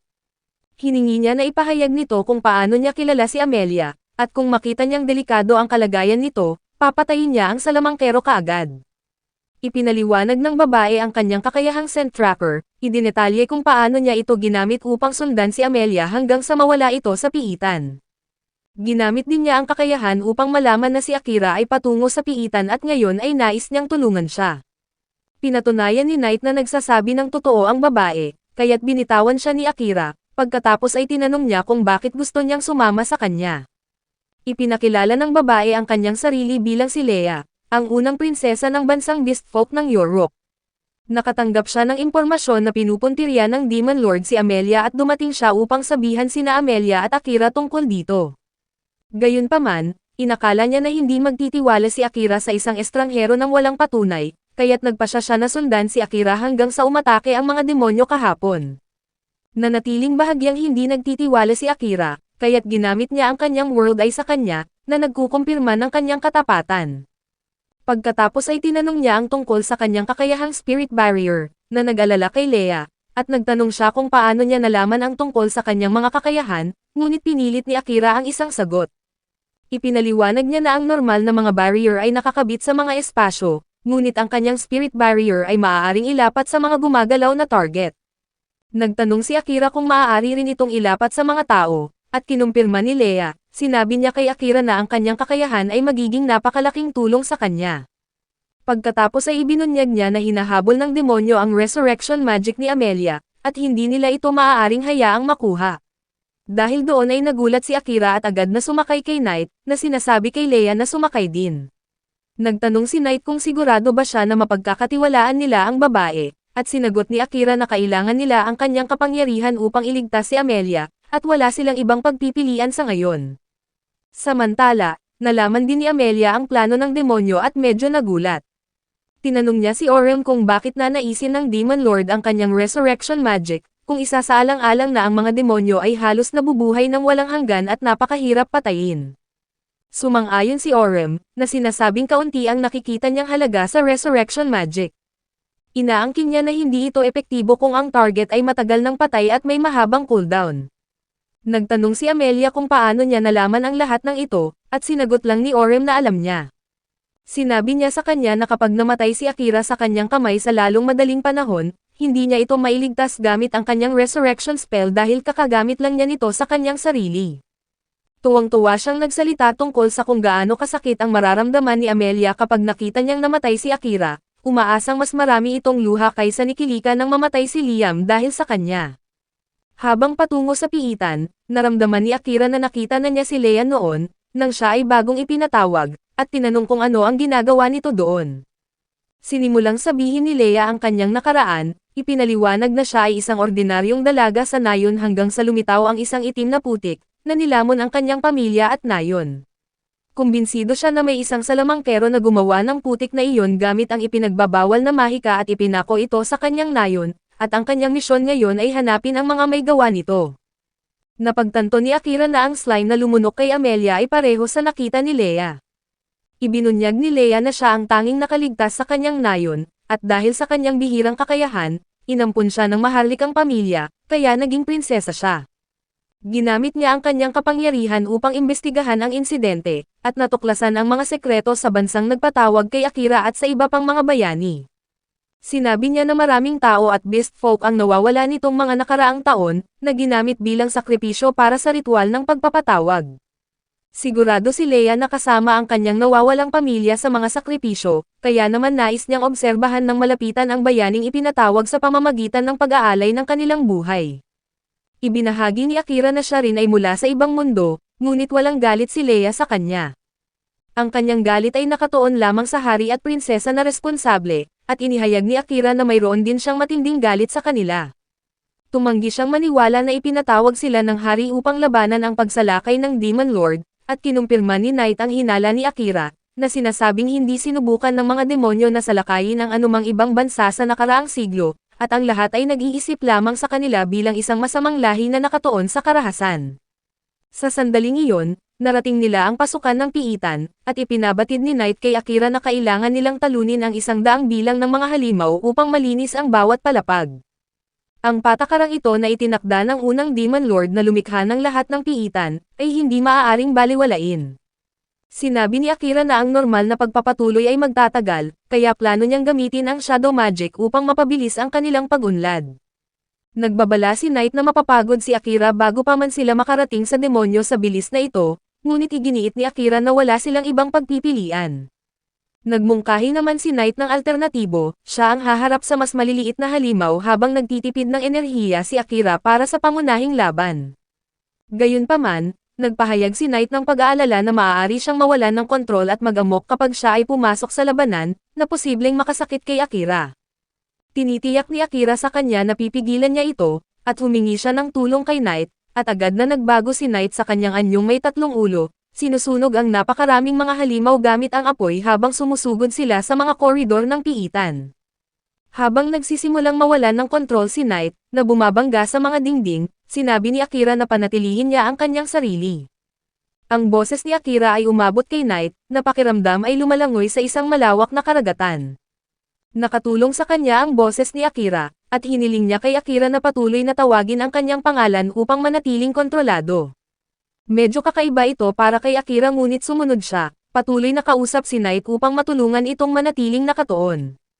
Habang sila ay bumababa sa piitan, tinanong ni Akira si Knight kung bakit galit ang ibang nilalang sa mga demonyo, at ipinaliwanag ni Knight na ito ay dahil sa unang Demon Lord. Naging masama siya dahil tinulak siya ng ibang lahi sa madilim na kontinente at inatake ang kanilang mga bansa. Ginawa siya nitong simbolo ng sukdulang kasamaan, na nagdulot sa mga tao na maniwala na tanging isang bayani lamang ang makakatalo sa isang kasing delikado niya. Patuloy na nililipol ni Knight ang grupo ng mga halimaw habang ipinapaliwanag kay Akira na karamihan sa mga Demon Lord ay hindi sumubok na salakayin ang mga tao. Gayunpaman, ilang henerasyon na ang nakalipas, isang tanga na individual na naghahanap ng katanyagan ang pumatay sa asawa ng isang Demon Lord. Ang demonyo na ito, na karaniwang mapayapa at pinapahalagahan ang kanyang pamilya, ay naging banta matapos ang pagkamatay ng kanyang asawa. Naawa si Akira sa demonyo, ngunit nagpasya siyang pagbayarin ito kung siya nga ang nag-utos ng pagdukot kay Amelia. Sumang-ayon si Knight, ngunit pinayuhan si Akira na tandaan na hindi lahat ng demonyo ay pareho, ang ilan ay malupit at nais sirain ang iba pang lahi, habang ang iba ay naghahanap ng kapayapaan sa lahat ng nilalang. Tiniyak ni Akira na tatandaan niya ito, at di nagtagal, narating nila ang silid kung saan nakakulong si Amelia. Agad na sinabi ni Akira sa demonyo na ibabalik niya si Amelia at inutusan si Leia na maglagay ng barrier sa paligid niya. Samantala, bumalik si Knight sa kanyang orihinal na anyo, at nagpahayag si Orim ng kanyang pagkagulat, humanga na ang kanang kamay ng Demon Lord ay mabilis na dinala ang mamamatay tao. Hindi siya pinansin ni Knight at humingi ng paumanhin kay Akira, na sinasabing hindi niya ito matutulungan sa loob ng ilang panahon, at humingi rin ng paumanhin si Amelia sa pagkakasangkot niya kay Akira sa gulo na ito. Sinabi ni Akira sa kanilang dalawa na pigilan ang sarili, sinisiguro kay Amelia na walang sino man ang makakakuha sa kanya, at hinugot ang kanyang mga sandata. Kinuha rin ni Orim ang kanyang mga sandata, na sinasabi kay Akira na matatalo siya sa laban na ito at mawawala ang kanyang buhay. Ipinaalala ni Knight kay Orim na inutusan sila ng Demon Lord na dalhin si Akira sa kanya, ngunit sumagot si Orim na ang kanyang tanging utos ay ibalik si Amelia ng ligtas at patayin si Akira kung siya ay manghihimasok. Hindi makapaniwala si Knight na magbabago ang isip ng demonyo ng ganito, at habang abala sila sa pag-uusap, biglang sumugod si Akira sa likod ni Orim at sumalakay. Walang kahirap-hirap na naharangan ng demonyo ang atake at sumugod, ginamit ang kanyang sibat at sinugatan ang binti ni Akira. Walang awa na umatake si Akira, ngunit walang alinman sa kanyang mga atake ang nakalagpas sa depensa ni Orim, na itinuturing ang labanan bilang isang biro, dahil paulit-ulit na sinasaktan si Akira. Gayunpaman, nagpa siya si Orim na tapusin ang laban ng mabilis, dahil mas mababa ang kasiyahan nito kaysa sa inaasahan niya. Idineklara ni Akira na siya ang matatapos sa laban at ginamit ang kanyang shadow magic. Ang mga anino ay nagsama-sama kung saan dumaloy ang kanyang dugo, at ginamit ni Akira ang isang espesyal na kakayahan upang ipatawag ang mga shadow beast gamit ang kanyang dugo. Lahat ay nagulat, at nahirapan si Orim sa mga shadow beast na sumasalakay sa kanya mula sa lahat ng panig. Habang abala siya sa pagharap sa mga shadow wolf, sumugod si Akira at sinugatan ang braso at binti ni Orim, dahilan upang malaglag ang kanyang sandata. Gayunpaman, pagod na rin talaga si Akira, at mayroon pang ibang kakayahan si Orim. Pinatugtog ni Orim ang kanyang nakakakilabot na plauta, ipinatawag ang mga halimaw sa ilalim ng kanyang utos upang lumaban para sa kanya. Nagulantang si Akira, dahil ang kanyang shadow magic ay nasa cooldown pa at wala siyang paraan upang ipagtanggol ang sarili. Nag-charge ang mga halimaw ng kanilang ultimate beam, na naglalayong sirain siya kaagad. Gayunpaman, ginugol ni Leia ang lahat ng kanyang kapangyarihan upang lumikha ng isang malaking barrier sa paligid ni Akira bago bumagsak. Ang harang ang unang tumanggap sa mga atake ng mga halimaw, at sa sandaling sinubukan nilang lumipat sa malapitang labanan, ibinabalik nito ang kanilang mga atake na nagpalipad ng kanilang mga ulo ng malinis. Pagkatapos ay agad na lumapit si Amelia kay Akira, ipinaliwanag na makakagalaw na siya dahil wala nang lakas si Orim at nagtago siya sa likod ni Akira. Si Orim na bigo sa kanyang sarili, ay nagmasid sa kanila, at itinutok ni Akira ang kanyang sandata kay Orim ngunit nag-alinlangan na tapusin ito. Hinikayat siya ni Orim na magmadali, niloloko siya na isang mamamatay tao na hindi man lang kayang patayin ang kanyang walang depensang target. Habang nag-iisip si Akira kung paano niya papatayin ang isang mukhang tao, biglang nag-teleport ang amo ni Orim sa silid, at hindi siya natuwa sa pagtatalo ni Orim. Ngayon, takot na takot sina Akira at ang kanyang mga kasama, dahil alam nilang hindi nila matatalo ang isang ikalawang antas na demonyo. Pinayuhan ni Knight si Akira na huwag direktang harapin ang demonyo, at sumang-ayon si Akira, na sinasabing hindi siya gagawa ng anumang negatibong hakbang. Samantala, ikinulong ng nerdy na demonyo si Orim sa isang magic ball at itinapon ito sa isang tabi, sinabihan siyang magpahinga dahil hindi na siya kayang lumaban. Pagkatapos ay lumapit siya kay Akira, at nagpakawala ng spell na agad na tumanggal sa barrier sa paligid niya. Nagulat si Leia na ang kanyang barrier ay madaling nasira, ngunit sinabi ni Akira na manatili siyang nakayuko dahil delikado. Pinapakalma ng demonyo si Akira, sinasabing hindi niya hinahabol si Leia, at sa halip ay inatake niya si Amelia gamit ang kanyang kakaibang kapangyarihan, na nagpatumba sa kanya. Nagulantang si Akira, ngunit ipinaliwanag ng demonyo na pinapatulog lamang niya ito upang mas madali siyang madala sa kastilyo ng demonyong lord. Galit na galit si Akira at tiningnan ang demonyo, na hinikayat siyang sumalakay kung maglakas loob siya. Sa kabila ng kanyang galit, alam ni Akira na mapapatay niya ang kanyang sarili at ang lahat kung hahamunin niya ang demonyo. Gusto niyang ilabas muna si Amelia sa panganib, ngunit handa rin ang demonyo. Agad siyang nagpakawala ng barrier magic sa lahat ng pinto. Inaasahan ang pagtatangka ni Akira na tumakas, at tinanong ni Knight si Akira kung ano ang kanyang plano ngayon. Sumagot si Akira na hindi siya makakalaban ng buong lakas dahil kakagamit lang niya ng kanyang shadow magic. Nagtaka siya kung mayroon bang paraan upang makalabas sa kalagayang ito, nang tanungin ng nerdy na demonyo kung ang kanyang pangalan ay binibigkas tulad ng pagkakasulat. Napagtanto ni Akira na tanging isang Japanese lamang ang magtatanong ng ganoong katanungan, at agad na kinumpirma ng demonyo ang kanyang mga hinala. Ibinunyag niya na siya rin ay ipinatawag sa mundong ito mula sa Earth, bagaman sa ibang paraan kaysa kay Akira. Ipinakilala ng nerd ang kanyang sarili bilang si Mihiro, at hindi maintindihan ni Akira kung paano magiging kakampi ng mga demonyo ang isang tao. Hindi pinansin ni Mihiro ang pagbibigay ng mga sagot, idineklara na papatayin niya si Akira at dadalhin si Amelia. Nagpakawala siya ng bolt ng dark energy patungo kay Akira, na umiwas ngunit tinamaan mula sa likod nang magbago ang direksyon ng energy bolt. Habang nasa sulok, nagdesperado si Akira at sumugod kay Mihiro, na patuloy siyang tinulak pabalik gamit ang kanyang mga kakayahan. Pagkatapos ay nagpakawala si Mihiro ng ilang nakamamatay na atake kay Akira, kaya ginamit ni Akira ang kanyang shadow magic, tinatakpan ang eksaktong bahagi ng kanyang katawan na pinupuntirya ni Mihiro. Napagtanto ni Mihiro na hindi magagamit ni Akira ng maayos ang kanyang ultimate move dahil sa kakulangan ng mana. Gusto niya itong labanan ng buong lakas, ngunit nagpasya siyang bigyang prioridad ang kanyang trabaho kaysa sa kanyang pagnanais na lumaban. Gayunpaman, bago siya makasugod, tumayo si Knight at ipinaalam kay Akira na nakabawi na siya ng kanyang mana dahil sa pahinga. Tinanong ni Mihiro kung nagpalit nga ng panig si Knight, at kinumpirma ni Knight, idineklara na hindi na siya babalik sa panig ng Demon Lord. Pagkatapos ay nakipag-usap siya kay Akira sa pamamagitan ng kanilang utak, hiniling sa kanya na ipawalang bisa ang kanilang kontrata dahil gagamit siya ng suicide attack upang talunin si Mihiro. Gayunpaman, tumanggi si Akira na gawin iyon ni Knight, at napansin ni Mihiro ang kanilang telepathic na pag-uusap, ngunit tulad ng bawat iba pang kontrabida sa anime, nagpasya siyang hayaan silang tapusin ang kanilang pagpaplano bago ipagpatuloy ang laban. Sinabi ni Akira kay Knight na hindi sila mananalo ng mag-isa, ngunit kung pagsasamahin nila ang kanilang kapangyarihan, matatalo nila si Mihiro. Napagtanto ni Knight na hindi niya makumbinsi si Akira na umatras, kaya nagpasya siyang tulungan siya hanggat maaari. Ginamit niya ang kanyang shapeshifting ability at nagbago sa anyo bilang si Saran, na ikinagulat ni na Akira at Mihiro. Inaangkin ni Knight na ito lamang ang anyo niya na makakasabay kay Mihiro, ngunit sinabi rin niya kay Akira na hindi niya ito maaaring panatilihin ng matagal, at kailangan nilang tapusin ang laban ng mabilis. Agad silang inatake ni Mihiro, ngunit umiwas sila, at pagkatapos ay ginamit ni Knight ang mga kakayahan ni Saran upang ipatawag ang isang malaking gintong maso.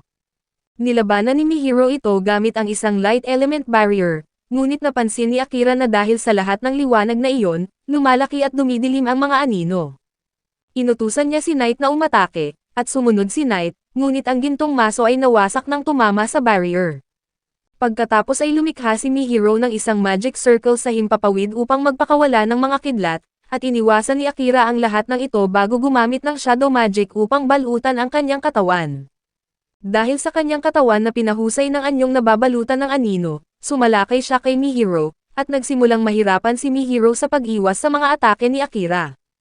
Sinira ni Akira ang magic circle ni Mihiro, at nagpasya si Mihiro na lumaban sa malapitang labanan. Nagawa niyang itulak pabalik si Akira, ngunit sumama si Knight sa laban at patuloy na tinulak pabalik si Mihiro gamit ang mga kakayahang ginaya niya mula kay Saran. Ngayon ay sumama rin si Akira sa laban, at habang magkasama ay nagawa nilang itulak si Mihiro sa dingding. Nagsimulang isipin ni Akira na kung buhay pa si Saran ay magkasama silang lalaban ng ganito. Nakaramdam siya ng kalungkutan sa gitna ng laban ngunit nagawa niyang sugatan ang likod ni Mihiro at pahirapan ito. Binalaan siya ni Knight na malapit nang mawala ang kanyang kapangyarihan, at sinagot ni Akira na tatapusin niya ang laban sa susunod na galaw, ngunit sinabi ni Mihiro sa kanila na hindi sila mananalo anumang oras sa lalong madaling panahon. Handa si Akira na patunayan siyang mali, nang biglang may isang kamay ang tumusok sa kanyang dibdib. Lumingon siya at nakita niya na si Amelia ito, na sinaksak siya sa ilalim ng kontrol ni Mihiro, at sa sandaling mawala ang kontrol ay napagtanto ni Amelia ang kanyang nagawa. Sobra siyang natakot nang makita niya na ang mga kamay niya ay puno ng dugo, at habang bumagsak si Akira sa lupa, nawalan ng pag-asa ang lahat na makakalabas ng ligtas mula sa piitan. Patuloy na humihingi ng paumanhin si Amelia kay Akira, habang bumalik si Knight sa kanyang orihinal na anyo at tumakbo sa kanyang tabi. Sinabi ni Akira kay Amelia na hindi niya ito kasalanan, at pagkatapos ay sinabi na marahil ito ay dahil sa unang spell na ibinigay sa kanya ni Mihiro. Kinumpirma ni Mihiro iyon, sinasabing ang kanyang spell ay maaaring gawing puppet ang sinuman at ilabas ang kanilang buong lakas. Nahirapan si Akira na manatiling may malay at idineklara na hindi pa siya maaaring mamatay, at sumumpa siya na iligtas niya si Amelia anuman ang mangyari. Gayunpaman, lalo siyang lumapit sa kamatayan sa bawat salita, at sumigaw si Amelia at Knight ng kanyang pangalan, ngunit natapos ni Akira ang kanyang huling hininga at naging malamig at walang buhay ang kanyang mga mata. Gayunpaman, agad na lumabas ang misteryosong sistema at nagsimulang pagalingin ang mga sugat ni Akira gamit ang puting shadow magic. Nagpasya si Mihiro na abalahin ang pagpapagaling, ngunit ang kanyang atake ay naharangan ng puting shadow magic. Sa sandaling matapos ang pagpapagaling, bumangon ng mag-isa ang katawan ni Akira, at ginamit ng sistema ang combat mode upang talunin si Mihiro. Ngayon ay walang nakakaintindi kung ano ang nangyayari, at nagpa siya si Mihiro na bilisan ang pagtapos ng laban.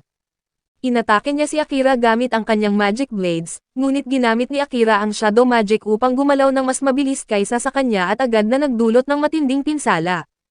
Pagkatapos ay nagpakawala si Mihiro ng ilang magic blades, na pinigilan ni Akira gamit ang shadow magic bago itali ang nerdy na demonyo.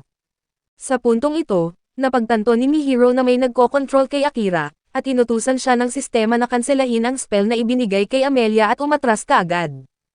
Tumanggi si Mihiro na pakinggan ang babala, idineklara na walang sino mang tao ang makakatalo sa kanya dahil ang mga demonyo ang pinakamalakas sa mundong ito.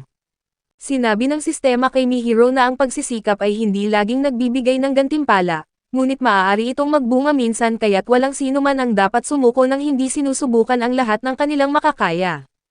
Hindi rin naman handa si Mihiro na pakinggan ang lektura, kaya't inatake niya si Amelia na hindi makakilos. Ang sistema ni Akira ay naglaho doon, at nagmadali siyang protektahan si Amelia mula sa bumabagsak na atake. Gayunpaman, nawala ang atake bago pa man ito tumama sa kanya, salamat kay Crow na dumating sa eksena. Nagulat si Mihiro nang makita si Crow, dahil alam niya na mahigit 100 taon na si Crow, ngunit hindi siya mukhang matanda. Inamin ni Crow na hindi na siya nasa kanyang pinakamahusay na kalagayan, ngunit kaya pa rin niyang pabagsakin si Mihiro. Napagtanto ni Mihiro na hindi kayang magbiro si Crow, kaya't nagpa siya siyang umatras dahil ayaw niya ng mahabang laban. Hinayaan ni Crow si Mihiro na umakto ng matapang, at pinayagan siyang lumikha ng isang teleportation magic circle na magdadala sa kanya pabalik sa kastilyo ng demonyong lord. Nagpasalamat si Leia kay Crow sa pagdating, sinasabing akala niya ay hindi ito darating, ngunit sinabi ni Crow na naiinip siya sa kanyang pandayan. Tinanong ni Akira kay Crow kung paano niya nakilala ang demonyo at si Leia, at sinabi ng Beastman na magpahinga muna siya bago magtanong. Agad na nawalan ng malay si Akira, at nang magising siya ay nakita niya si Amelia sa tabi niya, na may knight na nakaupo sa kanyang tiyan. Tinanong niya kung gaano katagal siyang walang malay, at sinabi ni Knight sa kanya na 3 araw siyang walang malay sa pagkakataong ito. Doon ay pumasok si Crow sa silid, at nagpasalamat si Akira sa kanya sa pagligtas sa buhay ng lahat. Nagtanong din siya tungkol kay Leia, at sumagot si Crow na ipinabalik niya ang prinsesa sa kabisera. Pagkatapos noon, tinawag niya ang ilang bisita sa loob, at nagulat si Akira nang makita niya si Sato at Asahi kasama ang kabalyero ni Saran na si Gil. Tinanong niya kung paano sila naroon, at sumagot si Gil na matagal na silang magkakilala ni Crow, tulad ni Trump at Clinton. Sinabi niya kay Akira na ang grupo ng mga bayani ay umuunlad at lumalakas ng maayos, at dumating sila sa kontinente ng Beastman upang kumuha ng magagandang armas.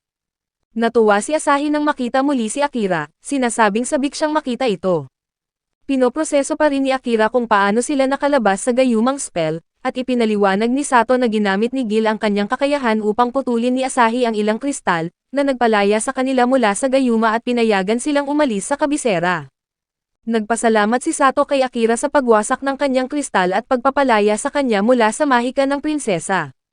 Naiinis siya na umalis si Akira sa kabisera nang hindi nagsasabi sa kanila, at sinabi na sana ay kinausap man lang niya ito pagkatapos niyang napagtanto na nasa kanyang katinoan siya. Sinabi ni Akira sa kanya na hindi tama na sabihin sa panahong iyon, ngunit iniisip niya na may kakayahan si Sato sa pamumuno upang maging konektado ang lahat sa kanya. Pagkatapos noon, nagpatawag sila ng pulong, at tinanong ni Akira kay Gil kung ayos lang ba na malayo siya sa kabisera. Sumagot si Gil na tinanggal siya ng hari, at binuwag ang kanilang night order dahil ito ay abala sa kanyang mga plano. Agad na ipinagpatuloy ni Asahi ang usapan pagkatapos tumigil ni Gil, at hiniling kay Akira na sumama sa kanila upang magkasama nilang mapabagsak ang demonyong lord. Tumanggi si Knight sa ngalan ni Akira, sinasabing siya lang ang partner na kailangan ni Akira.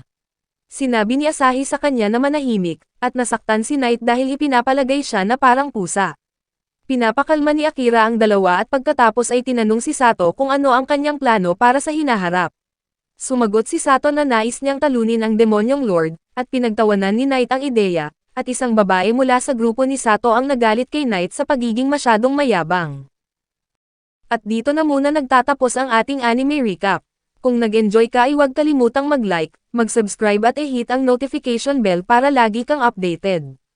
Maraming salamat at kita-kits sa susunod na anime adventure.